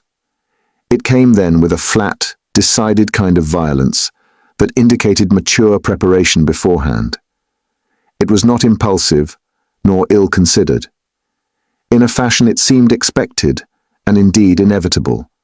For within a fortnight of their annual change to the little village of Ceylon above St. Raphael, a change so regular for the past 10 years that it was not even discussed between them, David Bittersea abruptly refused to go. Thompson had laid the tea table, prepared the spirit lamp beneath the urn, pulled down the blinds in that swift and silent way she had, and left the room. The lamps were still unlit, the firelight shone on the chintz armchairs, and Boxer lay asleep on the black horsehair rug. Upon the walls the gilt picture frames gleamed faintly, the pictures themselves indistinguishable. Mrs. Bittersea had warmed the teapot and was in the act of pouring the water in to heat the cups, when her husband, looking up from his chair across the hearth, made the abrupt announcement. "My dear," he said, as though following a train of thought of which she only heard this final phrase, "It's really quite impossible for me to go." And so abrupt, inconsequent, it sounded that she at first misunderstood. She thought he meant to go out into the garden or the woods, but her heart leaped all the same. The tone of his voice was ominous. "Of course not," she answered. "It would be most unwise. Why should you?" She referred to the mist that always spread on autumn nights upon the lawn, but before she finished the sentence she knew that he referred to something else. And her heart then gave its second horrible leap. "David, you mean abroad?" she gasped. "I mean abroad, dear, yes." It reminded her of the tone he used when saying goodbye years ago, before one of those jungle expeditions she dreaded. His voice then was so serious, so final. It was serious and final now. For several moments she could think of nothing to say. She busied herself with the teapot. She had filled one cup with hot water till it overflowed, and she emptied it slowly into the slop basin, trying with all her might not to let him see the trembling of her hand. The firelight and the dimness of the room both helped her, but in any case, he would hardly have noticed it. His thoughts were far away. Chapter 6. Mrs. Bittersea had never liked their present home. She preferred a flat, more open country that left approaches clear. She liked to see things coming. This cottage on the very edge of the old hunting grounds of William the Conqueror had never satisfied her ideal of a safe and pleasant place to settle down in. The seacoast, with treeless downs behind and a clear horizon in front, as at Eastbourne, say, was her ideal of a proper home. It was curious, this instinctive aversion she felt to being shut in, by trees especially, a kind of claustrophobia almost, probably due, as has been said, to the days in India when the trees took her husband off and surrounded him with dangers. In those weeks of solitude the feeling had matured. She had fought it in her fashion, but never conquered it. Apparently routed, it had a way of creeping back in other forms. In this particular case, yielding to his strong desire, she thought the battle won. But the terror of the trees came back before the first month had passed. They laughed in her face. She never lost knowledge of the fact that the leagues of forest lay about their cottage like a mighty wall, a crowding, watching, listening presence that shut them in from freedom and escape. Far from morbid, naturally, she did her best to deny the thought, and so simple and unartificial was her type of mind that for weeks together she would wholly lose it. Then suddenly it would return upon her with a rush of bleak reality. It was not only in her mind, it existed apart from any mere mood, a separate fear that walked alone. It came and went, yet when it went only to watch her from another point of view. It was in abeyance, hidden round the corner. The forest never let her go completely. It was ever ready to encroach. All the branches, she sometimes fancied, stretched one way, towards their tiny cottage and garden, as though it sought to draw them in and merge them in itself. Its great, deep-breathing soul resented the mockery, the insolence, the irritation of the prim garden at its very gates. It would absorb and smother them if it could, and every wind that blew its thundering message over the huge sounding board of the million shaking trees conveyed the purpose that it had. They had angered its great soul. At its heart was this deep, incessant roaring. All this she never framed in words. The subtleties of language lay far beyond her reach. But instinctively she felt it, and more besides. It troubled her profoundly. Chiefly, moreover, for her husband. Merely for herself, the nightmare might have left her cold. It was David's peculiar interest in the trees that gave the special invitation. Jealousy, then, in its most subtle aspect, came to strengthen this aversion and dislike, for it came in a form that no reasonable wife could possibly object to. Her husband's passion, she reflected, was natural and inborn. It had decided his vocation, fed his ambition, nourished his dreams, desires, hopes. All his best years of active life had been spent in the care and guardianship of trees. He knew them, understood their secret life and nature, managed them intuitively as other men managed dogs and horses. He could not live for long away from them, without a strange, acute nostalgia that stole his peace of mind, and consequently his strength of body. A forest made him happy and at peace. It nursed and fed and soothed his deepest moods. Trees influenced the sources of his life, lowered or raised the very heartbeat in him. Cut off from them, he languished as a lover of the sea can droop inland, or a mountaineer may pine in the flat monotony of the plains. This she could understand, in a fashion at least, and make allowances for. She had yielded gently, even sweetly, to his choice of their English home. For in the little island, there is nothing that suggests the woods of wilder countries so nearly as the New Forest.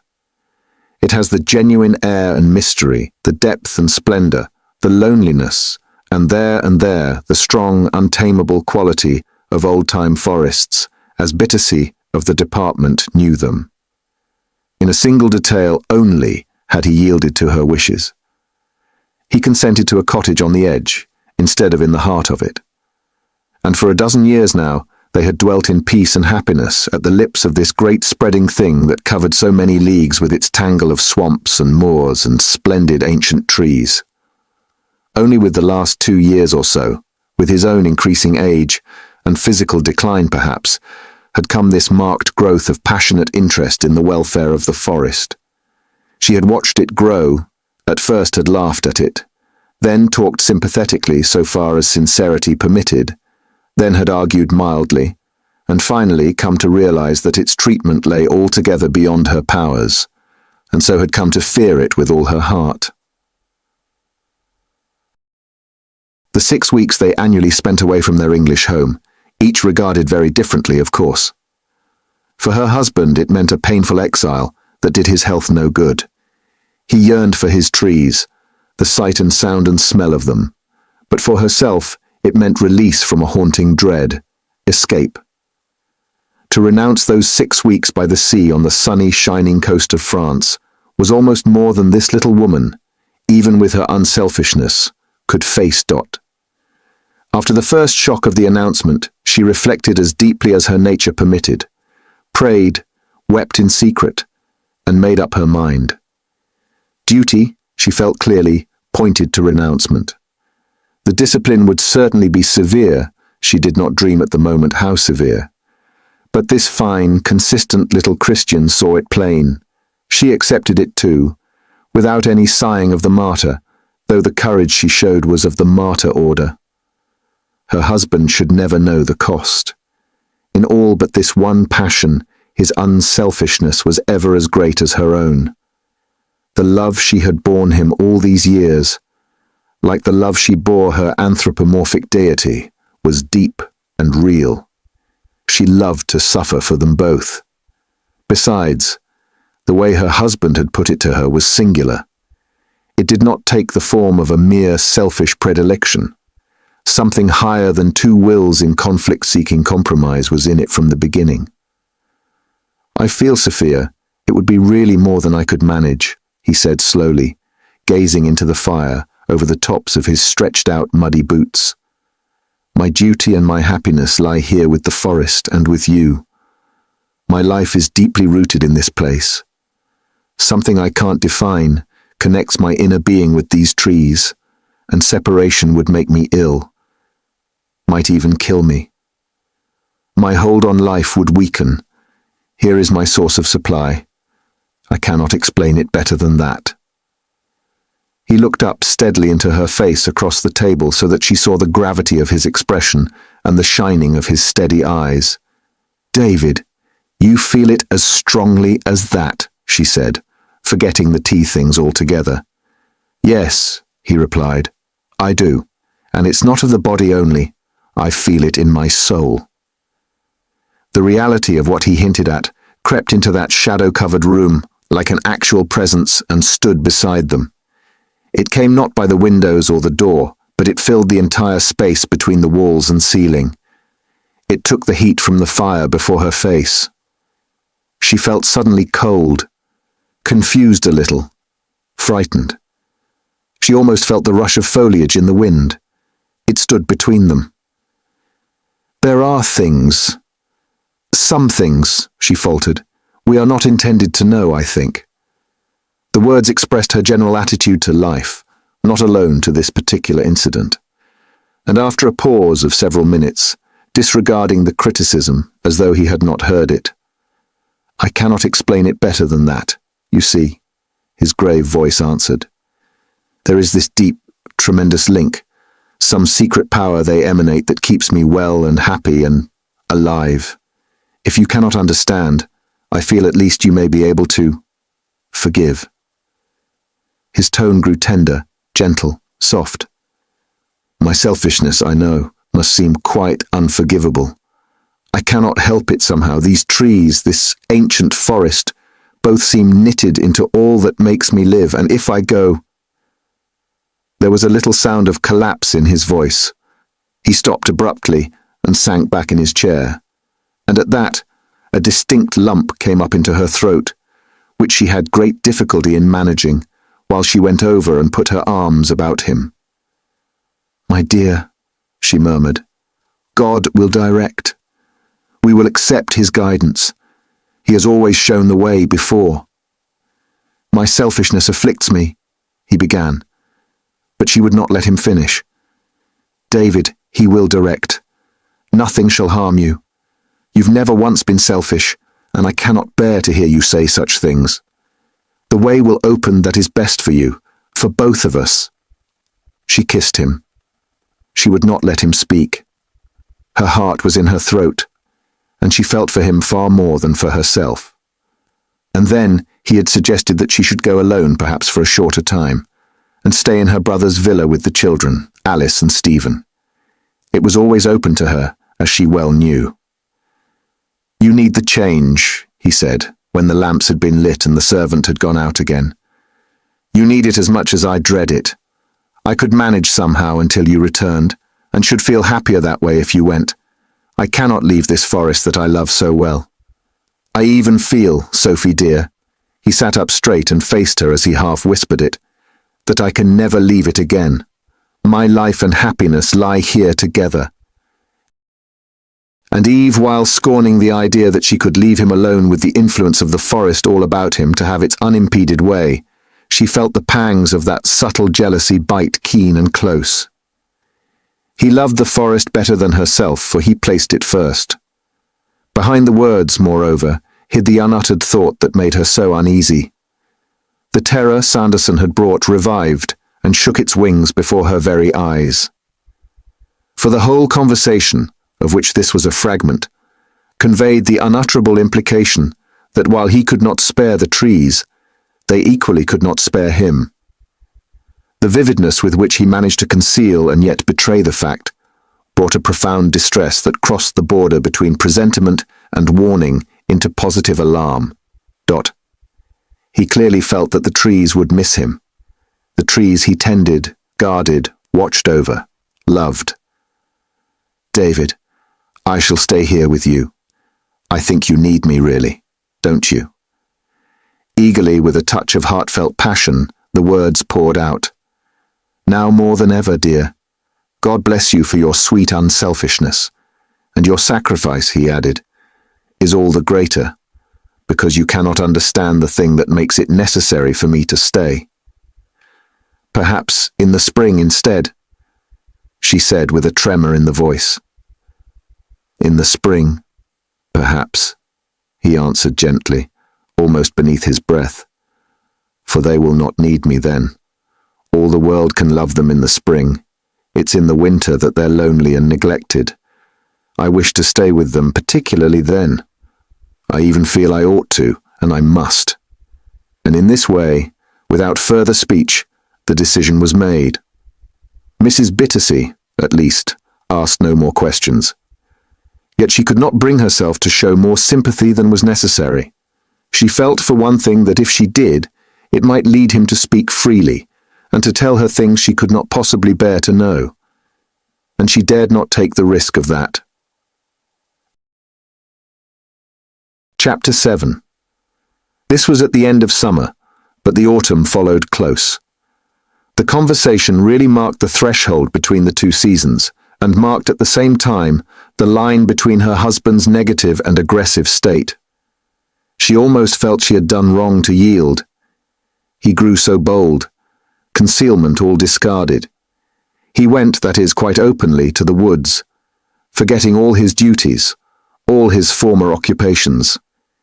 He even sought to coax her to go with him.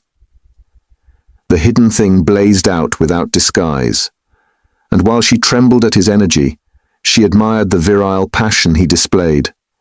Her jealousy had long ago retired before her fear, accepting the second place. Her one desire now was to protect. The wife turned holy mother. He said so little, but he hated to come in. From morning to night he wandered in the forest. Often he went out after dinner. His mind was charged with trees, their foliage, growth, development, their wonder, beauty, strength, their loneliness in isolation, their power in a herded mass. He knew the effect of every wind upon them, the danger from the boisterous north, the glory from the west, the eastern dryness, and the soft, moist tenderness that a south wind left upon their thinning boughs. He spoke all day of their sensations, how they drank the fading sunshine, dreamed in the moonlight, thrilled to the kiss of stars. The dew could bring them half the passion of the night. but frost sent them plunging beneath the ground, to dwell with hopes of a later, coming softness in their roots. They nursed the life they carried, insects, larvae, chrysalis, and when the skies above them melted, he spoke of them standing motionless in an ecstasy of rain, or in the noon of sunshine, self-poised upon their prodigy of shade. And once in the middle of the night, she woke at the sound of his voice, and heard him, wide awake, not talking in his sleep, but talking towards the window, where the shadow of the cedar fell at noon. O art thou sighing for Lebanon, in the long breeze that streams to thy delicious east? Sighing for Lebanon, dark cedar. And when, half charmed, half terrified, she turned and called to him by name, he merely said, "My dear, I felt the loneliness, suddenly realized it, the alien desolation of that tree, set here upon our little lawn in England, when all her eastern brothers call her in sleep." And the answer seemed so queer, so un-evangelical, that she waited in silence till he slept again. The poetry passed her by. It seemed unnecessary and out of place. It made her ache with suspicion, fear, jealousy. The fear, however, seemed somehow all lapped up and banished soon afterwards by her unwilling admiration of the rushing splendor of her husband's state. Her anxiety, at any rate, shifted from the religious to the medical. She thought he might be losing his steadiness of mind a little. How often in her prayers she offered thanks for the guidance that had made her stay with him to help and watch is impossible to say. It certainly was twice a day.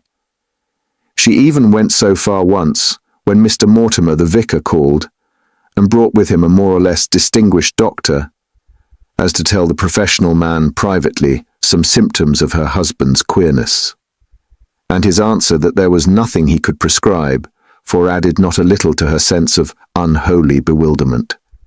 No doubt Sir James had never been consulted under such unorthodox conditions before.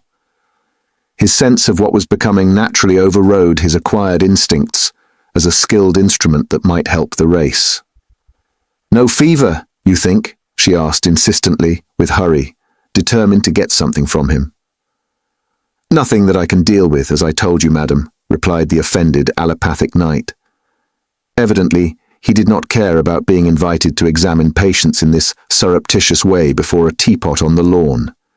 Chance of a fee most problematical. He liked to see a tongue and feel a thumping pulse, to know the pedigree and bank account of his questioner as well. It was most unusual, in abominable taste besides. Of course it was. But the drowning woman seized the only straw she could. For now, the aggressive attitude of her husband overcame her to the point where she found it difficult even to question him. Yet in the house he was so kind and gentle, doing all he could to make her sacrifice as easy as possible. "David, you really are unwise to go out now.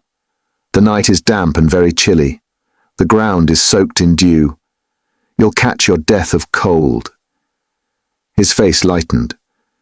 "Won't you come with me, dear? Just for once? I'm only going to the corner of the hollies to see the beach that stands so lonely by itself."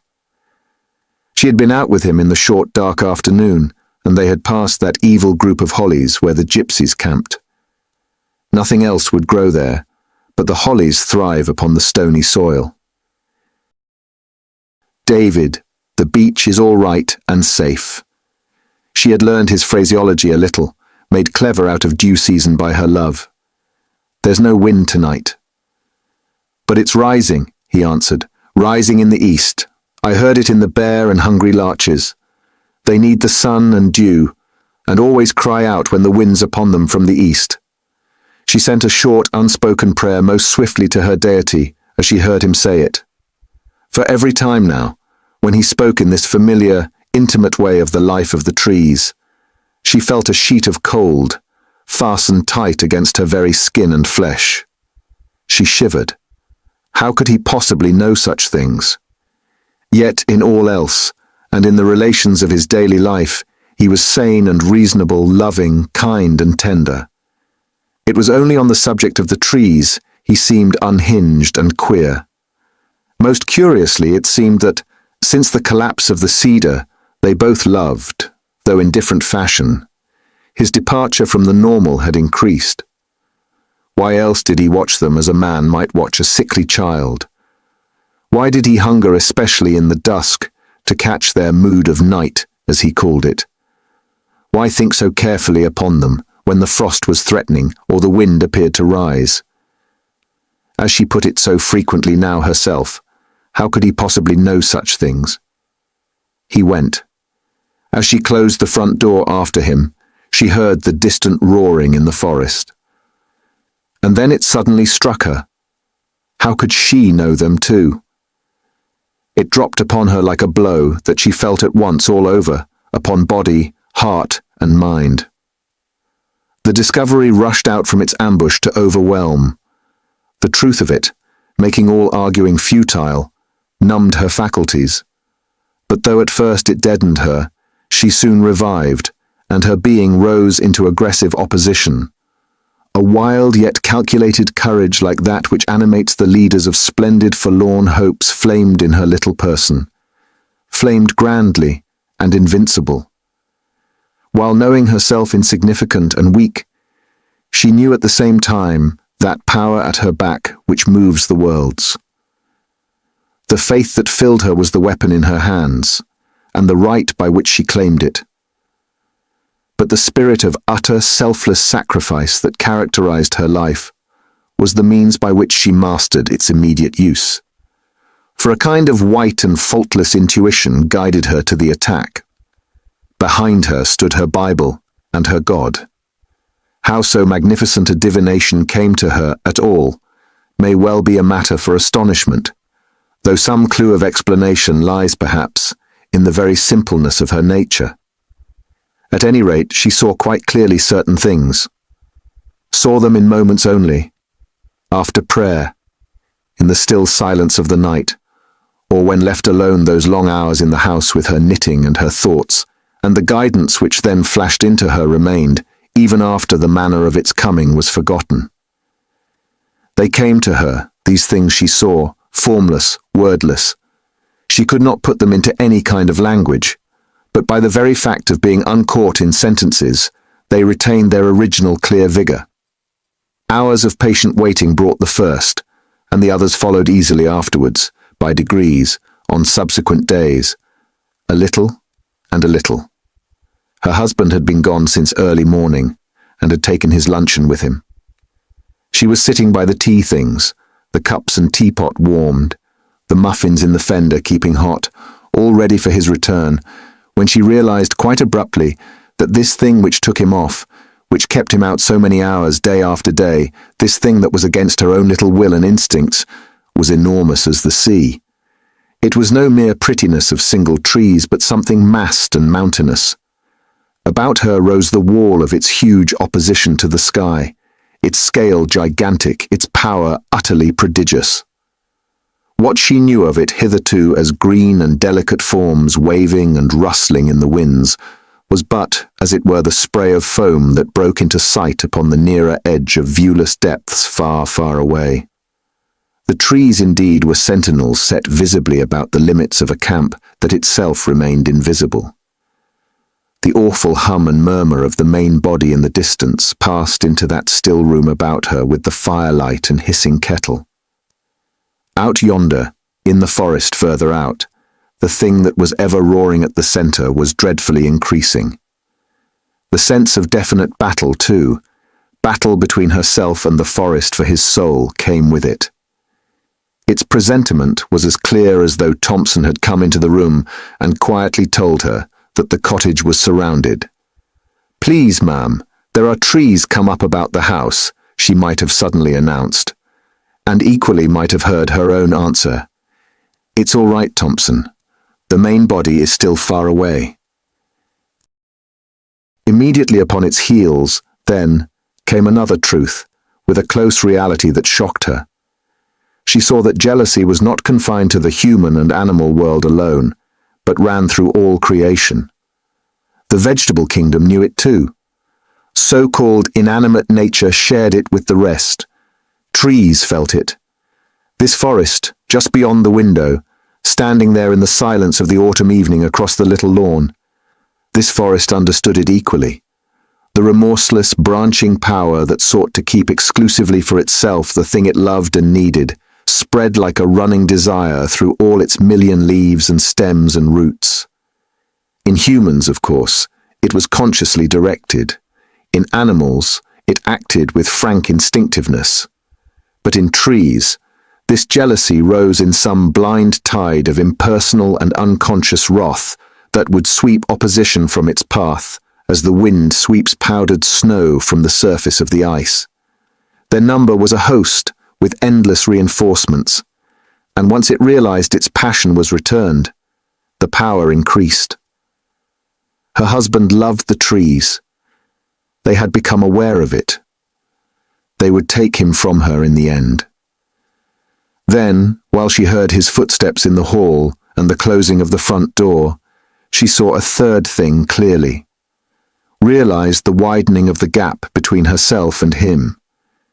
This other love had made it.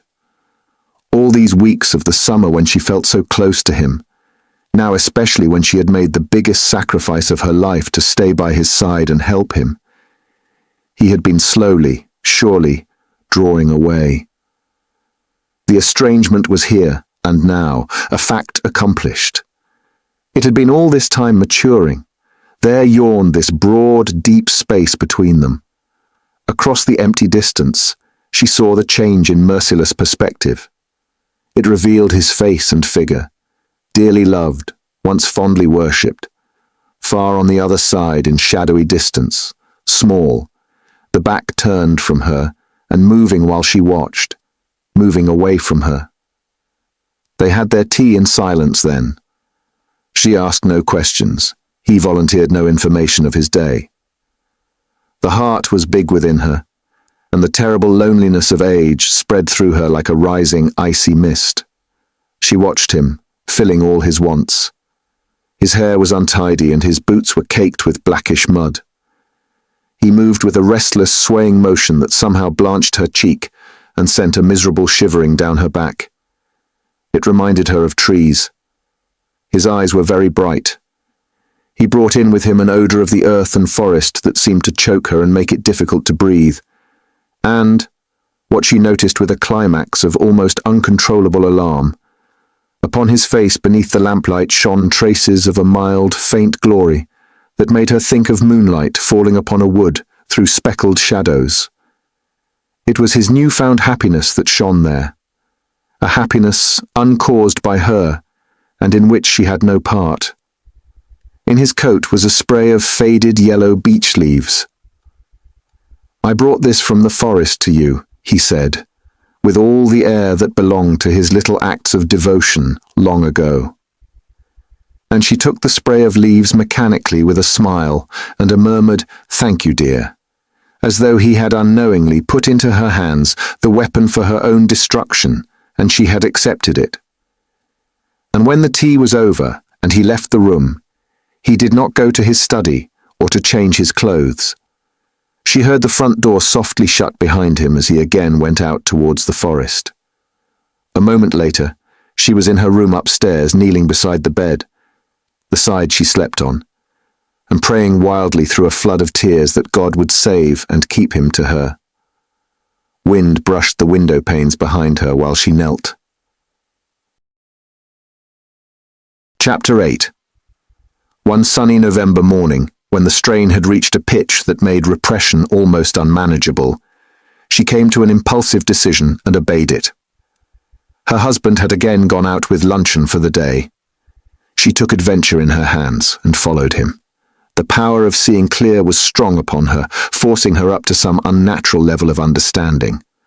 To stay indoors and wait inactive for his return seemed suddenly impossible. She meant to know what he knew, feel what he felt, put herself in his place.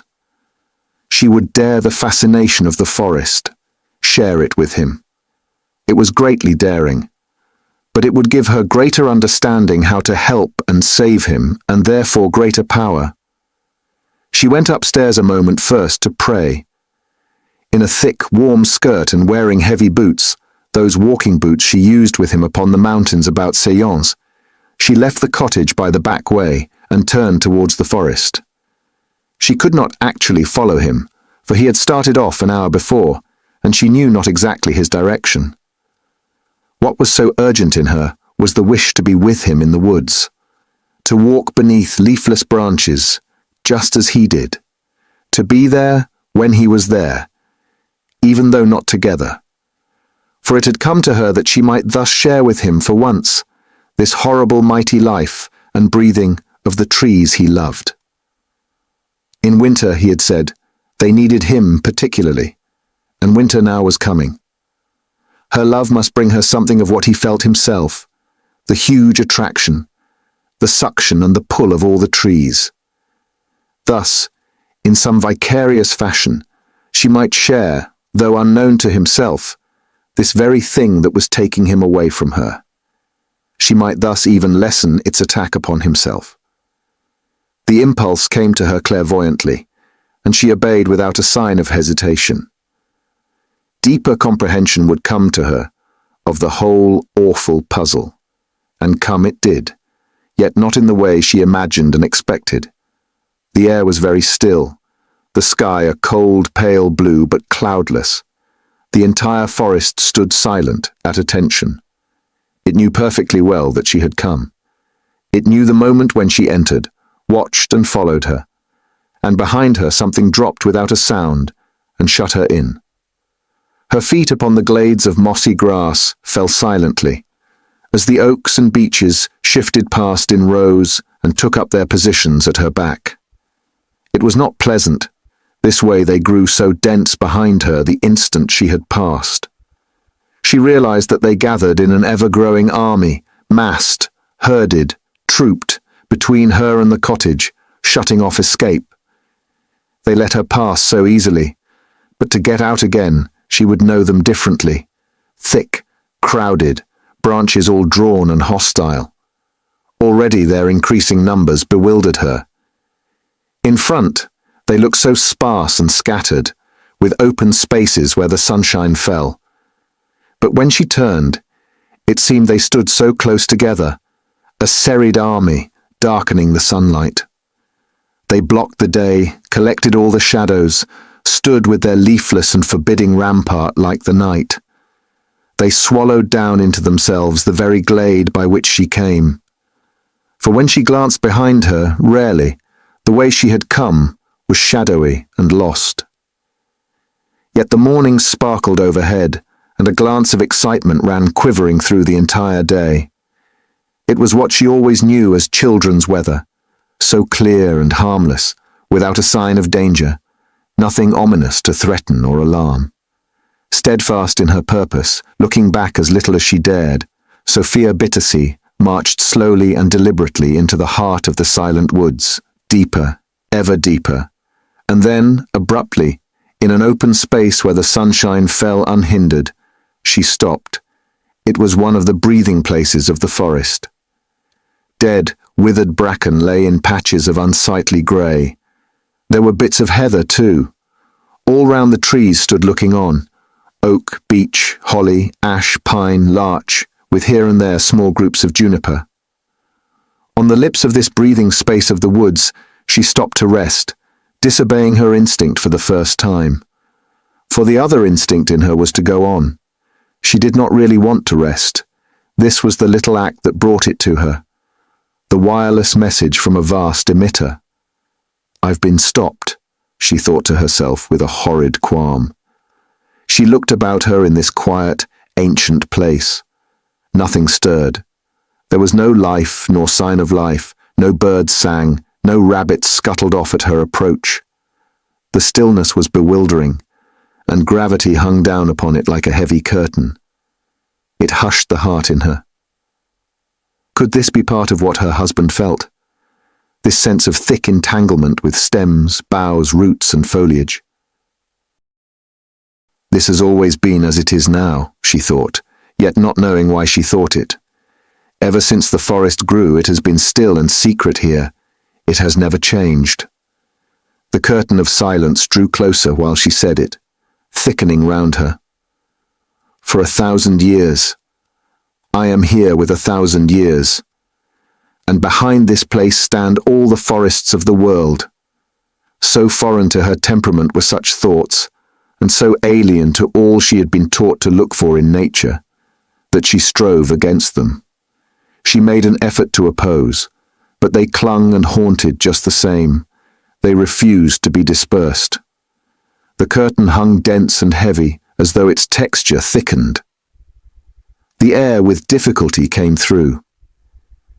And then she thought that curtain stirred. There was movement somewhere. That obscure, dim thing which ever broods behind the visible appearances of trees came nearer to her. She caught her breath and stared about her, listening intently. The trees, perhaps because she saw them more in detail now, it seemed to her, had changed. A vague, faint alteration spread over them, at first so slight she scarcely would admit it, then growing steadily, though still obscurely, outwards. They tremble and are changed, flashed through her mind the horrid line that Sanderson had quoted.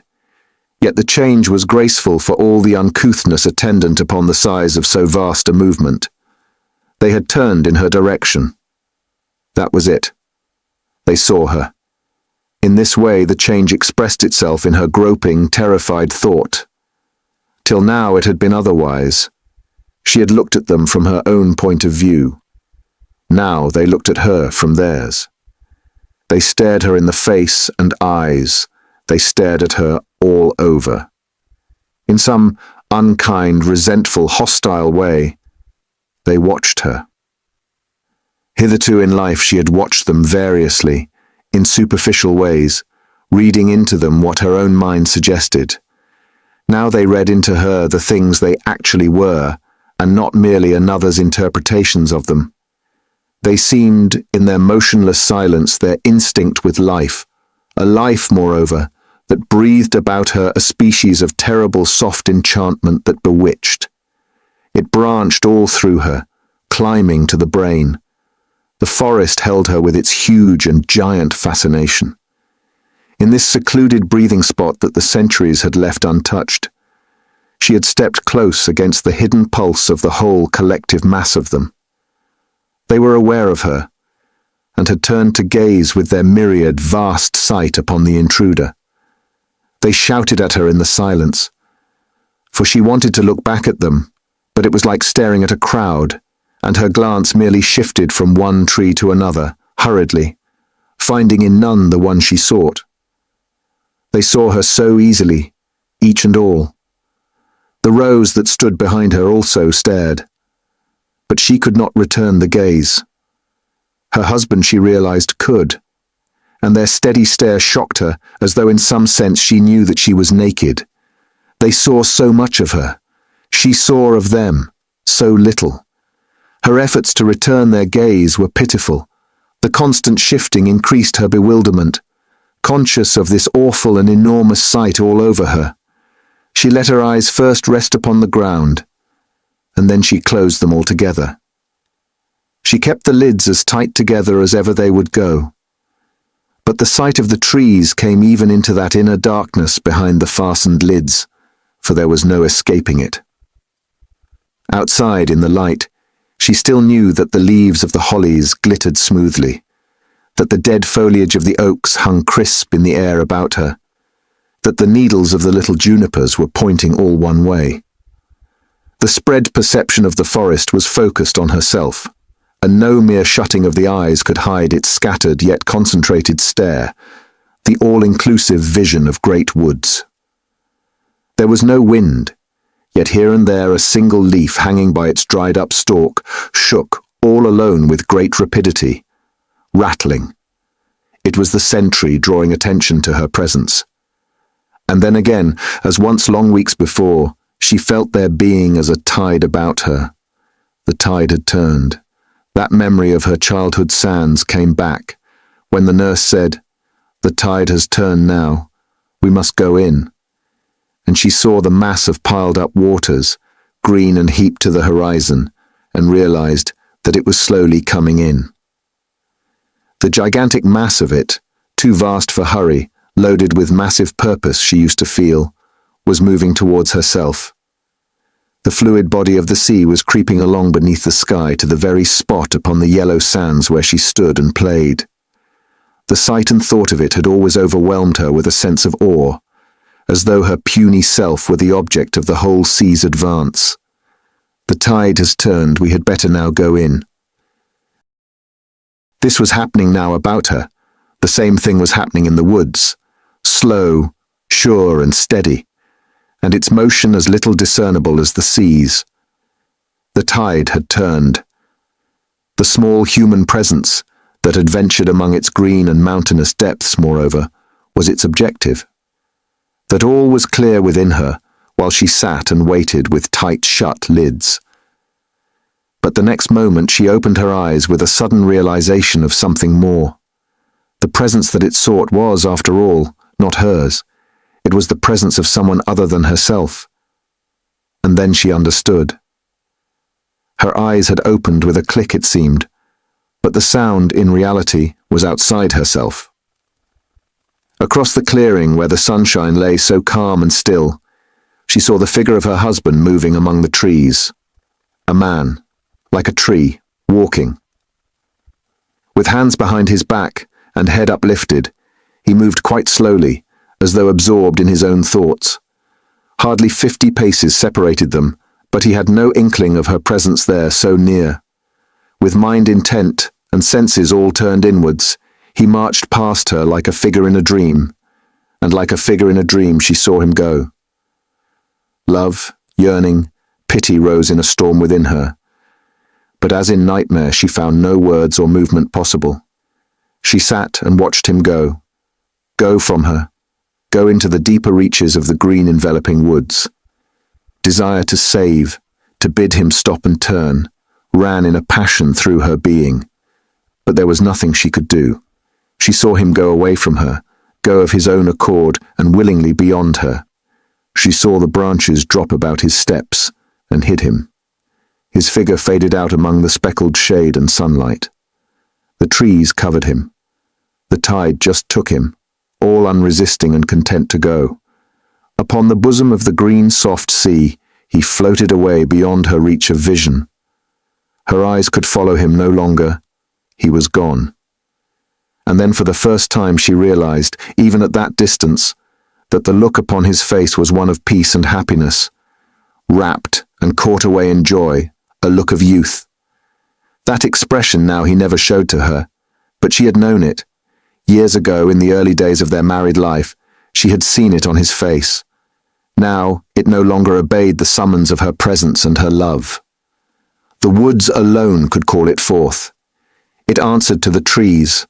The forest had taken every part of him, from her, his very heart and soul. Her sight that had plunged inwards to the fields of faded memory now came back to outer things again.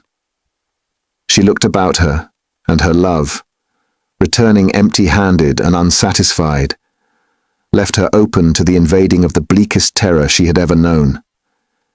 That such things could be real and happen found her helpless utterly. Terror invaded the quietest corners of her heart that had never yet known quailing. She could not, for moments at any rate, reach either her Bible or her God. Desolate in an empty world of fear, she sat with eyes too dry and hot for tears, yet with a coldness as of ice upon her very flesh. She stared unseeing about her. That horror which stalks in the stillness of the noonday, when the glare of an artificial sunshine lights up the motionless trees, moved all about her. In front and behind she was aware of it. Beyond this stealthy silence, just within the edge of it, the things of another world were passing, but she could not know them. Her husband knew them, knew their beauty and their awe, yes, but for her they were out of reach. She might not share with him the very least of them. It seemed that behind and through the glare of this wintry noonday in the heart of the woods there brooded another universe of life and passion, for her all unexpressed. The silence veiled it, the stillness hid it. But he moved with it all and understood. His love interpreted it. She rose to her feet, tottered feebly, and collapsed again upon the moss. Yet for herself she felt no terror. No little personal fear could touch her, whose anguish and deep longing streamed all out to him whom she so bravely loved. In this time of utter self-forgetfulness, when she realized that the battle was hopeless, thinking she had lost even her God, she found him again quite close beside her, like a little presence in this terrible heart of the hostile forest. But at first she did not recognize that he was there. She did not know him in that strangely unacceptable guise, for he stood so very close, so very intimate, so very sweet and comforting, and yet so hard to understand, as resignation. Once more she struggled to her feet, and this time turned successfully and slowly made her way along the mossy glade by which she came. And at first she marveled, though only for a moment, at the ease with which she found the path. For a moment only, because almost at once she saw the truth. The trees were glad that she should go. They helped her on her way. The forest did not want her. The tide was coming in, indeed, yet not for her. And so, in another of those flashes of clear vision that of late had lifted life above the normal level, she saw and understood the whole terrible thing complete. Till now, though unexpressed in thought or language, her fear had been that the woods her husband loved would somehow take him from her, to merge his life in theirs, even to kill him in some mysterious way. This time she saw her deep mistake, and so seeing, let in upon herself the fuller agony of horror. For their jealousy was not the petty jealousy of animals or humans. They wanted him because they loved him, but they did not want him dead. Fully charged with his splendid life and enthusiasm, they wanted him. They wanted him alive. It was she who stood in their way, and it was she whom they intended to remove. This was what brought the sense of abject helplessness. She stood upon the sands against an entire ocean, slowly rolling in against her. For as all the forces of a human being combine unconsciously to eject a grain of sand that has crept beneath the skin to cause discomfort, so the entire mass of what Sanderson had called the collective consciousness of the forest strove to eject this human atom that stood across the path of its desire. Loving her husband, she had crept beneath its skin. It was her they would eject and take away. It was her they would destroy, not him. Him whom they loved and needed, they would keep alive. They meant to take him living. She reached the house in safety, though she never remembered how she found her way. It was made all simple for her. The branches almost urged her out. But behind her, as she left the shadowed precincts, she felt as though some towering angel of the woods let fall across the threshold the flaming sword of a countless multitude of leaves that formed behind her a barrier, green, shimmering, and impassable. Into the forest she never walked again. And she went about her daily duties with a calm and quietness that was a perpetual astonishment even to herself, for it hardly seemed of this world at all. She talked to her husband when he came in for tea, after dark. Resignation brings a curious, large courage, when there is nothing more to lose. The soul takes risks and dares. Is it a curious shortcut sometimes to the heights? David, I went into the forest too this morning, soon after you I went. I saw you there. Wasn't it wonderful? He answered simply, inclining his head a little. There was no surprise or annoyance in his look, a mild and gentle ennui, rather. He asked no real question. She thought of some garden tree the wind attacks too suddenly, bending it over when it does not want to bend, the mild unwillingness with which it yields. She often saw him this way now, in the terms of trees. It was very wonderful indeed, dear, yes, she replied low, her voice not faltering though indistinct. But for me it was too strange and big. The passion of tears lay just below the quiet voice, all unbetrayed. Somehow she kept them back. There was a pause, and then he added, I find it more and more so every day." His voice passed through the lamplit room like a murmur of the wind in branches. The look of youth and happiness she had caught upon his face out there had wholly gone, and an expression of weariness was in its place, as of a man distressed vaguely at finding himself in uncongenial surroundings where he is slightly ill at ease.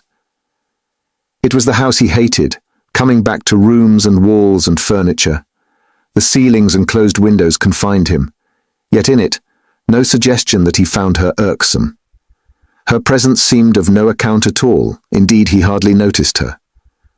For whole long periods he lost her, did not know that she was there. He had no need of her. He lived alone. Each lived alone. The outward signs by which she recognized that the awful battle was against her and the terms of surrender accepted were pathetic. She put the medicine chest away upon the shelf. She gave the orders for his pocket luncheon before he asked. She went to bed alone and early, leaving the front door unlocked, with milk and bread and butter in the hall beside the lamp, all concessions that she felt impelled to make. For more and more, unless the weather was too violent, he went out after dinner even, staying for hours in the woods. But she never slept until she heard the front door close below, and knew soon afterwards his careful step come creeping up the stairs and into the room so softly. Until she heard his regular deep breathing close beside her, she lay awake. All strength or desire to resist had gone for good. The thing against her was too huge and powerful.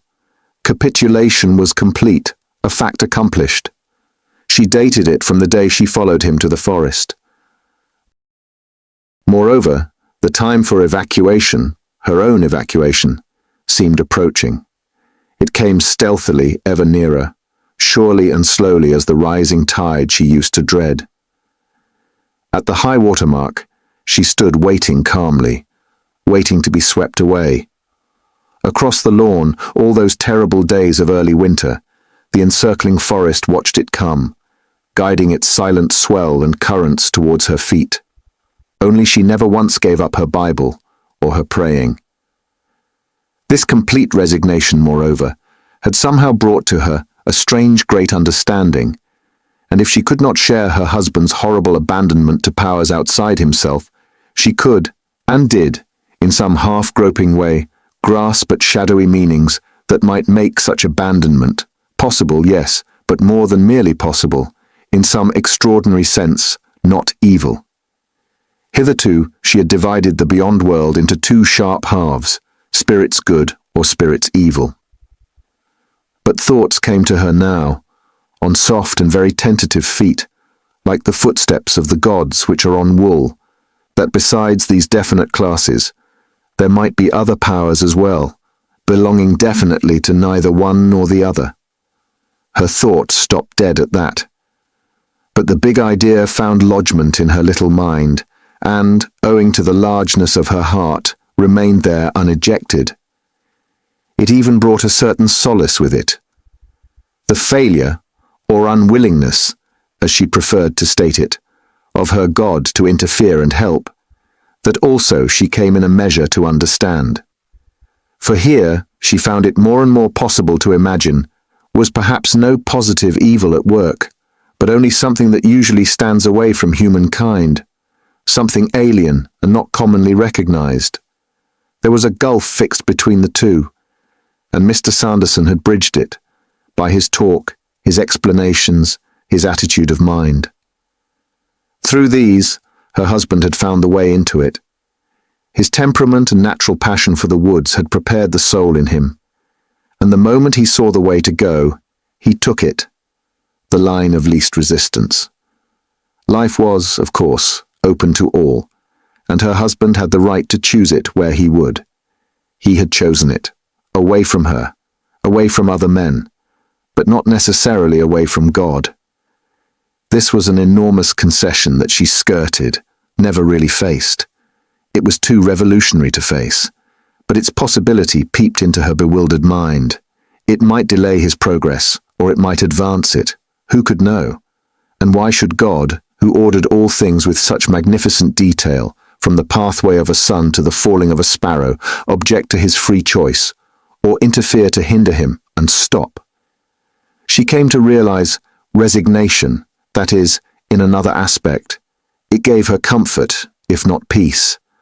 She fought against all belittling of her God. It was, perhaps, enough that he knew.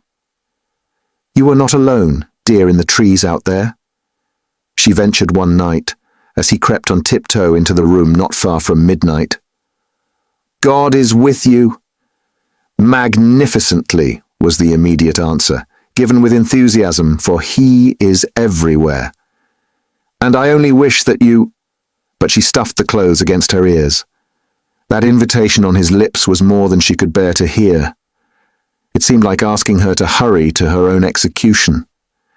She buried her face among the sheets and blankets, shaking all over like a leaf. Chapter 9. And so the thought that she was the one to go remained and grew. It was, perhaps, the first sign of that weakening of the mind which indicated the singular manner of her going. For it was her mental opposition, the trees felt, that stood in their way.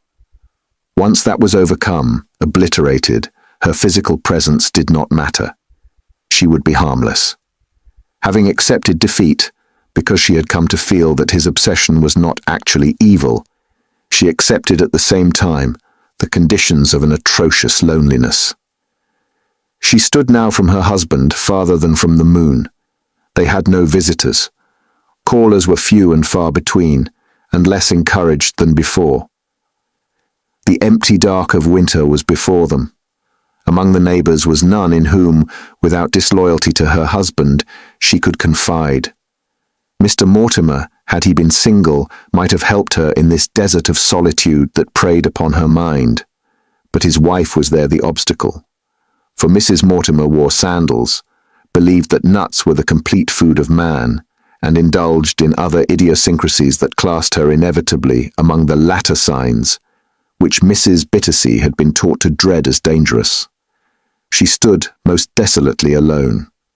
Solitude, therefore, in which the mind unhindered feeds upon its own delusions, was the assignable cause of her gradual mental disruption and collapse. With the definite arrival of the colder weather, her husband gave up his rambles after dark. Evenings were spent together over the fire. He read the Times. They even talked about their postponed visit abroad in the coming spring. No restlessness was on him at the change.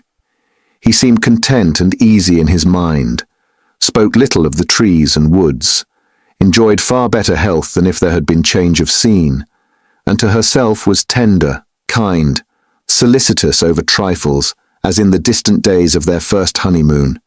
But this deep calm could not deceive her. It meant, she fully understood, that he felt sure of himself, sure of her, and sure of the trees as well. It all lay buried in the depths of him, too secure and deep, too intimately established in his central being to permit of those surface fluctuations which betray disharmony within. His life was hid with trees. Even the fever, so dreaded in the damp of winter, left him free. She now knew why. The fever was due to their efforts to obtain him, his efforts to respond and go. Physical results of a fierce unrest he had never understood till Sanderson came with his wicked explanations. Now it was otherwise. The bridge was made, and he had gone. And she, brave, loyal, and consistent soul, found herself utterly alone, even trying to make his passage easy. It seemed that she stood at the bottom of some huge ravine that opened in her mind. The walls whereof, instead of rock, were trees that reached enormous to the sky, engulfing her. God alone knew that she was there. He watched, permitted, even perhaps approved. At any rate, he knew. During those quiet evenings in the house, moreover, while they sat over the fire, listening to the roaming winds about the house, her husband knew continual access to the world his alien love had furnished for him. Never for a single instant was he cut off from it. She gazed at the newspaper spread before his face and knees, saw the smoke of his cheroot curl up above the edge, noticed the little hole in his evening socks, and listened to the paragraphs he read aloud as of old. But this was all a veil he spread about himself of purpose. Behind it, he escaped. It was the conjurer's trick to divert the sight to unimportant details while the essential thing went forward unobserved. He managed wonderfully. She loved him for the pains he took to spare her distress, but all the while she knew that the body lolling in that armchair before her eyes contained the merest fragment of his actual self. It was little better than a corpse. It was an empty shell. The essential soul of him was out yonder with the forest, farther out near that ever-roaring heart of it. And with the dark, the forest came up boldly and pressed against the very walls and windows, peering in upon them, joining hands above the slates and chimneys. The winds were always walking on the lawn and gravel paths. Steps came and went and came again. Someone seemed always talking in the woods. Someone was in the building too. She passed them on the stairs, or running soft and muffled, very large and gentle, down the passages and landings after dusk, as though loose fragments of the day had broken off and stayed there, caught among the shadows trying to get out. They blundered silently all about the house. They waited till she passed, then made a run for it. And her husband always knew. She saw him more than once deliberately avoid them, because she was there. More than once, too, she saw him stand and listen when he thought she was not near, then heard herself the long bounding stride of their approach across the silent garden. Already he had heard them in the windy distance of the night, far, far away. They sped, she well knew, along that glade of mossy turf by which she last came out. It cushioned their tread exactly as it had cushioned her own. It seemed to her the trees were always in the house with him, and in their very bedroom. He welcomed them, unaware that she also knew, and trembled. One night in their bedroom, it caught her unawares. She woke out of deep sleep, and it came upon her before she could gather her forces for control. The day had been wildly boisterous, but now the wind had dropped, only its rags went fluttering through the night. The rays of the full moon fell in a shower between the branches. Overhead still raced the scud and rack, shaped like hurrying monsters.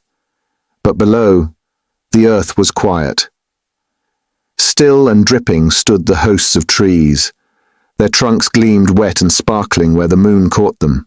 There was a strong smell of mould and fallen leaves. The air was sharp, heavy with odour. And she knew all this the instant that she woke, for it seemed to her that she had been elsewhere, following her husband, as though she had been out. There was no dream at all, merely the definite, haunting certainty. It dived away, lost, buried in the night. She sat upright in bed. She had come back. The room shone pale in the moonlight reflected through the windows, for the blinds were up, and she saw her husband's form beside her, motionless in deep sleep.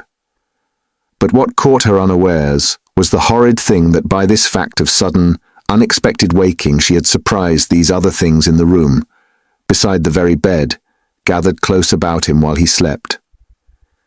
It was their dreadful boldness, herself of no account as it were, that terrified her into screaming before she could collect her powers to prevent. She screamed before she realized what she did. A long, high shriek of terror that filled the room, yet made so little actual sound. For wet and shimmering presences stood grouped all round that bed. She saw their outline underneath the ceiling, the green spread bulk of them, their vague extension over walls and furniture. They shifted to and fro, massed yet translucent, mild yet thick, moving and turning within themselves to a hushed noise of multitudinous soft rustling. In their sound was something very sweet and sinning that fell into her with a spell of horrible enchantment. They were so mild, each one alone, yet so terrific in their combination. Cold seized her. The sheets against her body had turned to ice. She screamed a second time, though the sound hardly issued from her throat. The spell sank deeper, reaching to the heart, for it softened all the currents of her blood and took life from her in a stream, towards themselves. Resistance in that moment seemed impossible. Her husband then stirred in his sleep and woke, and instantly the forms drew up, erect, and gathered themselves in some amazing way together. They lessened in extent, then scattered through the air like an effect of light when shadows seek to smother it. It was tremendous, yet most exquisite. A sheet of pale green shadow that yet had form and substance filled the room. There was a rush of silent movement as the presences drew past her through the air, and they were gone. But clearest of all, she saw the manner of their going, for she recognized in their tumult of escape by the window open at the top the same wide, looping circles, spirals as it seemed, that she had seen upon the lawn those weeks ago when Sanderson had talked. The room once more was empty. In the collapse that followed, she heard her husband's voice, as though coming from some great distance. Her own replies she heard as well.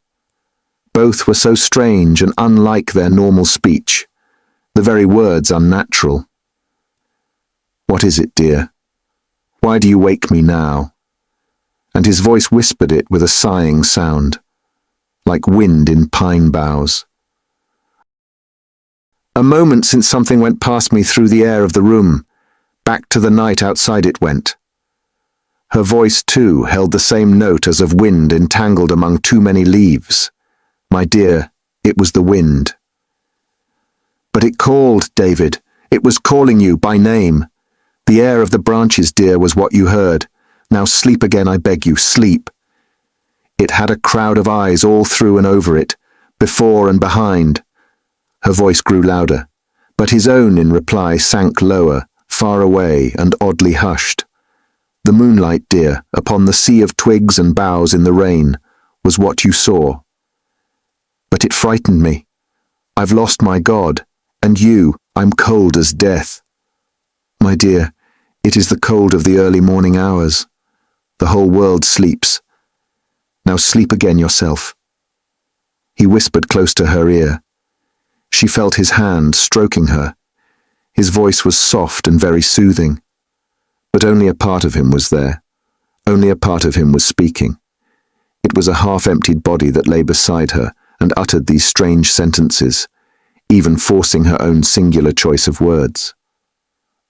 The horrible, dim enchantment of the trees was close about them in the room, gnarled, ancient, lonely trees of winter, whispering round the human life they loved. "And let me sleep again," she heard him murmur as he settled down among the clothes. "Sleep back into that deep, delicious peace from which you called me." His dreamy, happy tone, and that look of youth and joy she discerned upon his features even in the filtered moonlight, touched her again as with the spell of those shining, mild green presences. It sank down into her. She felt sleep grope for her. On the threshold of slumber, one of those strange, vagrant voices that loss of consciousness lets loose cried faintly in her heart, "There is joy in the forest over one sinner that—" Then sleep took her before she had time to realize even that she was vilely parodying one of her most precious texts, and that the irreverence was ghastly. And though she quickly slept again, her sleep was not as usual. Dreamless. It was not woods and trees she dreamed of, but a small and curious dream that kept coming again and again upon her, that she stood upon a wee bare rock in the sea, and that the tide was rising. The water first came to her feet, then to her knees, then to her waist. Each time the dream returned, the tide seemed higher. Once it rose to her neck, once even to her mouth, covering her lips for a moment so that she could not breathe. She did not wake between the dreams. A period of drab and dreamless slumber intervened. But finally, the water rose above her eyes and face, completely covering her head. And then came explanation, the sort of explanation dreams bring. She understood. For beneath the water, she had seen the world of seaweed rising from the bottom of the sea like a forest of dense green, long sinuous stems, immense thick branches, millions of feelers spreading through the darkened watery depths, the power of their ocean foliage. The vegetable kingdom was even in the sea. It was everywhere. Earth, air, and water helped it. Way of escape there was none. And even underneath the sea she heard that terrible sound of roaring. Was it surf or wind or voices? Further out, yet coming steadily towards her. And so, in the loneliness of that drab English winter, the mind of Mrs. Bittersea, preying upon itself, and fed by constant dread, went lost in disproportion. Dreariness filled the weeks with dismal, sunless skies, and a clinging moisture that knew no wholesome tonic of keen frosts. Alone with her thoughts, both her husband and her God withdrawn into distance, she counted the days to spring. She groped her way, stumbling down the long, dark tunnel. Through the arch at the far end lay a brilliant picture of the violet sea sparkling on the coast of France. There lay safety and escape for both of them, could she but hold on. Behind her, the trees blocked up the other entrance. She never once looked back. She drooped. Vitality passed from her, drawn out and away as by some steady suction. Immense and incessant was this sensation of her powers draining off. The taps were all turned on. Her personality, as it were, streamed steadily away, coaxed outwards by this power that never wearied and seemed inexhaustible. It won her as the full moon wins the tide. She waned, she faded, she obeyed. At first, she watched the process and recognized exactly what was going on. Her physical life and that balance of mind which depends on physical well-being were being slowly undermined. She saw that clearly. Only the soul, dwelling like a star apart from these and independent of them, lay safe somewhere, with her distant God, that she knew, tranquilly. The spiritual love that linked her to her husband was safe from all attack. Later, in his good time, they would merge together again because of it. But meanwhile, all of her that had kinship with the earth was slowly going. This separation was being remorselessly accomplished. Every part of her the trees could touch was being steadily drained from her. She was being removed. After a time, however, even this power of realization went, so that she no longer watched the process or knew exactly what was going on. The one satisfaction she had known, the feeling that it was sweet to suffer for his sake, went with it. She stood utterly alone with this terror of the trees, amid the ruins of her broken and disordered mind. She slept badly, woke in the morning with hot and tired eyes. Her head ached dully. She grew confused in thought and lost the clues of daily life in the most feeble fashion. At the same time, she lost sight, too, of that brilliant picture at the exit of the tunnel. It faded away into a tiny semicircle of pale light.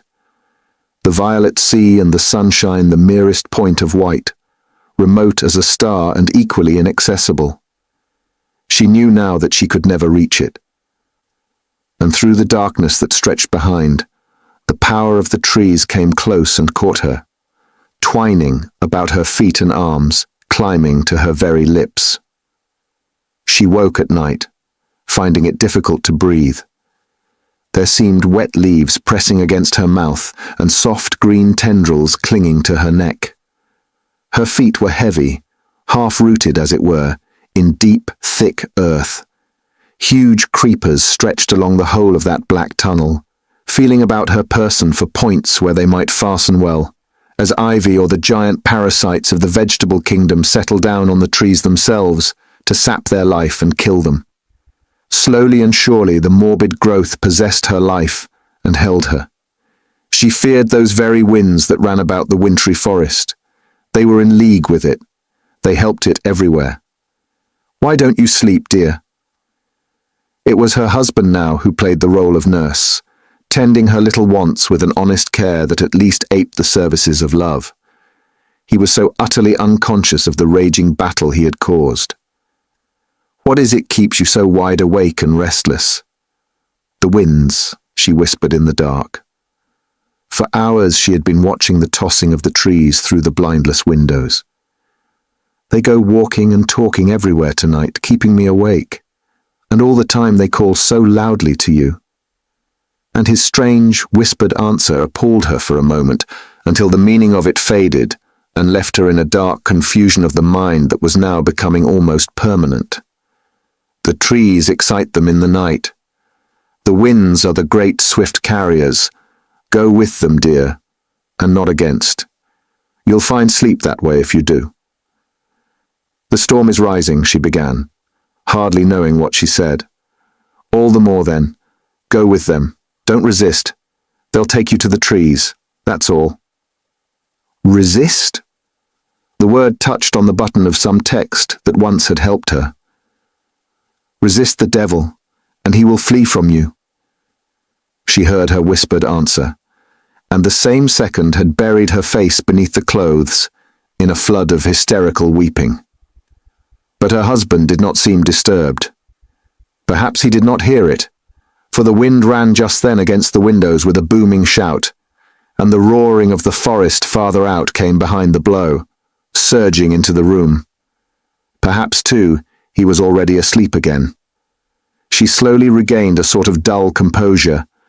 Her face emerged from the tangle of sheets and blankets. With a growing terror over her, she listened. The storm was rising. It came with a sudden and impetuous rush that made all further sleep for her impossible. Alone in a shaking world, it seemed, she lay and listened. That storm interpreted for her mind the climax. The forest bellowed out its victory to the winds. The winds in turn proclaimed it to the night. The whole world knew of her complete defeat, her loss, her little human pain. This was the roar and shout of victory that she listened to. For unmistakably the trees were shouting in the dark. These were sounds too, like the flapping of great sails, 1,000 at a time, and sometimes reports that resembled more than anything else the distant booming of enormous drums. The trees stood up, the whole beleaguering host of them stood up, and with the uproar of their million branches drummed the thundering message out across the night. It seemed as if they had all broken loose. Their roots swept trailing over field and hedge and roof.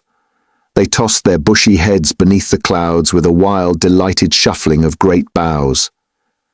With trunks upright, they raced leaping through the sky. There was upheaval and adventure in the awful sound they made, and their cry was like the cry of a sea that has broken through its gates and poured loose upon the world. Through it all, her husband slept peacefully, as though he heard it not. It was, as she well knew, the sleep of the semi-dead, for he was out with all that clamouring turmoil. The part of him that she had lost was there. The form that slept so calmly at her side was but the shell, half emptied. And when the winter's morning stole upon the scene at length, with a pale, washed sunshine that followed the departing tempest, the first thing she saw, as she crept to the window and looked out, was the ruined cedar lying on the lawn. Only the gaunt and crippled trunk of it remained. The single giant bough that had been left to it lay dark upon the grass, sucked endways towards the forest by a great wind eddy. It lay there like a mass of driftwood from a wreck, left by the ebbing of a high spring tide upon the sands, remnant of some friendly, splendid vessel that once sheltered men. And in the distance she heard the roaring of the forest further out. Her husband's voice was in it. Thank you for listening. If you like our recordings, consider liking this video and subscribing to our channel so you don't miss any more audiobooks.